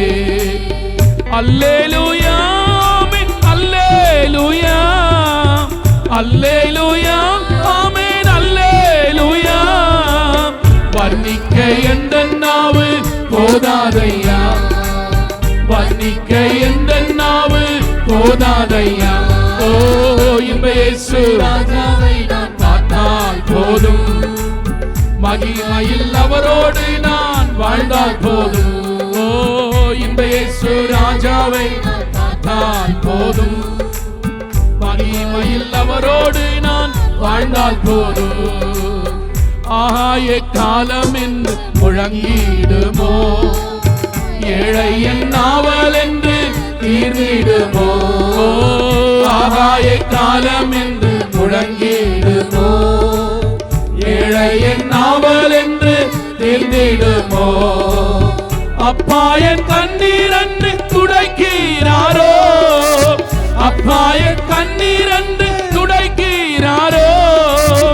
அவளாய் ஏங்கிடுதே எனதுள்ளமே, அவளாய் ஏங்கிடுதே எனதுள்ளமே. இன்ப இயேசு ராஜாவை நான் பார்த்தால் போதும், மகிமையில் அவரோடு நான் வாழ்ந்தால் போதும். இன்ப இயேசு ராஜாவை நான் பார்த்தால் போதும், மகிமையில் அவரோடு நான் வாழ்ந்தால் போதும். நித்தியமா மோட்ச வீட்டில் சேர்ந்தால் போதும், நித்தியமா மோட்ச வீட்டில் சேர்ந்தால் போதும். அல்லேலூயா கூட்டத்தில் நான் மகிழ்ந்தால் போதும், அல்லேலூயா கூட்டத்தில் நான் மகிழ்ந்தால் போதும். இன்ப இயேசு ராஜாவை நான் பார்த்தால் போதும், மகிமையில் அவரோடு நான் வாழ்ந்தால் போதும். இன்ப இயேசு ராஜாவை நான் பார்த்தால் போதும், மகிமையில் அவரோடு நான் வாழ்ந்தால் போதும். இயேசுவை போல் அழகுள்ளோர் யாரையும் இப்பூவினில் இதுவரை கண்டதில்லை, காண்பதும் இல்லை. இயேசுவை போல் அழகுள்ளோர் யாரையும் இப்பூவினில் இதுவரை கண்டதில்லை, காண்பதும் இல்லை. பூரண அழகுள்ளவர் பூவிலந்தன் வாழ்க்கையாது, நீரே போதும் வேறே வேண்டாம் எந்த நன்மை இயேசுவே. மண்ணுக்காக மாணிக்கத்தை விட்டிட மாட்டேன், மண்ணுக்காக மாணிக்கத்தை விட்டிட மாட்டேன். சம்பூரண அழகுள்ளோர் என்னை மீட்டு கொண்டிரே, சம்பூரணமாக என்னை உந்தனுத்தினேன். சம்பூரண அழகுள்ளோர் என்னை மீட்டு கொண்டிரே, சம்பூரணமாக என்னை உந்தனுத்தினேன். பூரண அழகுள்ளவரை பூவிலந்தன் வாழ்க்கையாது, நீரே போதும் வேறே வேண்டாம் எந்த நன்மை இயேசுவே. மண்ணுக்காக மாணிக்கத்தை விட்டிட மாட்டேன், வெறும் மண்ணுக்காக மாணிக்கத்தை விட்டிட மாட்டேன். எருசலேம் குமாரிகள் எத்தனை வளைந்தோரார், உன்னில் உள்ள எந்த நன்மை நீக்க முயன்றார். எருசலேம் குமாரிகள் எத்தனை வளைந்தோரார், உம்மில் உள்ள எந்த நன்மை நீக்க முயன்றார். பூரண அழகுள்ளவர் பூவிலந்தன் வாழ்க்கையாது, நீரே போதும் வேறே வேண்டாம் எந்த நன்மை இயேசுவே. மண்ணுக்காக மாணிக்கத்தை விட்டிட மாட்டேன், மண்ணுக்காக மாணிக்கத்தை விட்டிட மாட்டேன். லோக சுக மேன்மை எல்லாம் எந்தனை கவர்ச்சித்தார், பாவ சோதனைகள் எல்லாம் என்னை சோதித்தான். லோக சுக மேன்மை எல்லாம் எந்தனை கவர்ச்சித்தார், பாவ சோதனைகள் எல்லாம் என்னை சோதித்தான். பூரண அழகுள்ளவர் பூவிலந்தன் வாழ்க்கையாது, நீரே போதும் வேறே வேண்டாம் எந்த நன்மை இயேசுவே. மண்ணுக்காக மாணிக்கத்தை விட்டிட மாட்டேன், வெறும் மண்ணுக்காக மாணிக்கத்தை விட்டிட மாட்டேன். நீர்மேல் காணும் பூமிழி போல் இன்னும் ஜட மோகமே, என்மேல் வந்து வேகமாக மோதி அடித்தான். நீர்மேல் காணும் பூமிழி போல் இன்னும் ஜட மோகமே, என்மேல் வந்து வேகமாக மோதி அடித்தால். பூரண அழகுள்ளவர் பூவில் எந்தன் வாழ்க்கையது, நீரே போதும் வேறே வேண்டாம் எந்த நல்ல இயேசுவே. மண்ணுக்காக மாணிக்கத்தை விட்டிட மாட்டேன், வெறும் மண்ணுக்காக மாணிக்கத்தை விட்டிட மாட்டேன். தினந்தோறும் உன்னில் உள்ள அன்பு என்னில் பொங்குதே, நேசரே நீர் வேகம் வந்து என்னை சேருமே. தினந்தோறும் உன்னில் உள்ள அன்பு என்னில் பொங்குதே, நேசரே நீர் வேகம் வந்து என்னை சேருமே. பூரண அழகுள்ளவர் பூவில் எந்தன் வாழ்க்கையது, நீரே போதும் வேறே வேண்டாம் எந்த நண்பர் இயேசுவே. மண்ணுக்காக மாணிக்கத்தை விட்டிட மாட்டேன், வெறும் மண்ணுக்காக மாணிக்கத்தை விட்டிட மாட்டேன், வெறும் மண்ணுக்காக மாணிக்கத்தை விட்டிட மாட்டேன். வாழ்நாளை எல்லாம் வீணாலா வருத்தத்தோடு கழிப்பது ஏன், வாழ்நாளை எல்லாம் வீணாலா வருத்தத்தோடு கழிப்பது ஏன். வந்தவர் பாதம் சரணடைந்தால் வாழ்வித்து உன்னை சேர்த்து கொள்வார். வருவாய் தருணம் இதுவே அழைக்கிறாரே, வல்ல ஆண்டவர் இயேசு வந்தை. வருவாய் தருணம் இதுவே அழைக்கிறாரே, வல்ல ஆண்டவர் இயேசு வந்தை. வீடும் நீல பொருளோ கண்டிடும் ஊற்றார் உறவினரோ, கட்டிட வீடும் நீல பொருளோ கண்டிடும் ஊற்றார் உறவினரோ, கூடுவிட்டு உன் ஆவி போனால் கூட உன்னோடு வருவதில்லை.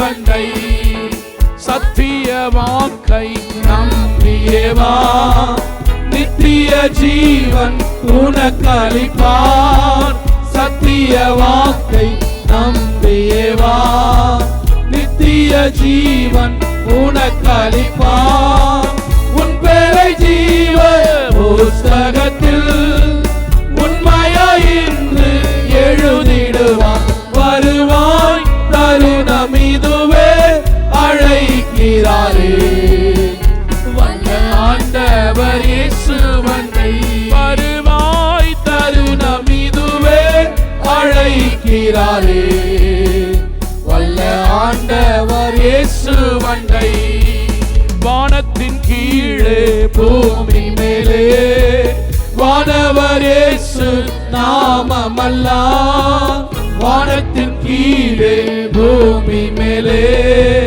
வானவர் இயேசு நாமமல்லா ரட்சிப்படைய வழி இல்லையே ரட்சகர் இயேசு வழி அவரே வருவார் தருணம் இதுவே அழைக்கிறாரே வல்ல ஆண்டவர் இயேசு வண்டை வருவாய் தருணம் இதுவே அழைக்கிறாரே வல்ல ஆண்டவர் இயேசு வண்டை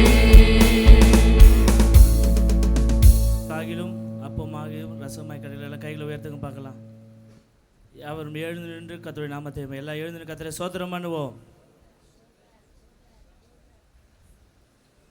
எல்லாம் கையில் உயர்த்தி கர்த்தரை ஸ்தோத்திரம் பண்ணலாமா இந்த நாளிலும் கர்த்தருடைய பந்திலே நாம் அனுசரிக்க கர்த்தர் கொடுத்த இந்த கிருபைக்காய் கர்த்தரை ஸ்தோத்திரம் பண்ணுவோம் பிதாவாகிய தேவனை ஸ்தோத்திரம் பண்ணுவோம் குமாரனாகிய தேவனை ஸ்தோத்திரம் பண்ணுவோம் பரிசுத்தாவிய தேவனை ஸ்தோத்திரம் பண்ணுவோம்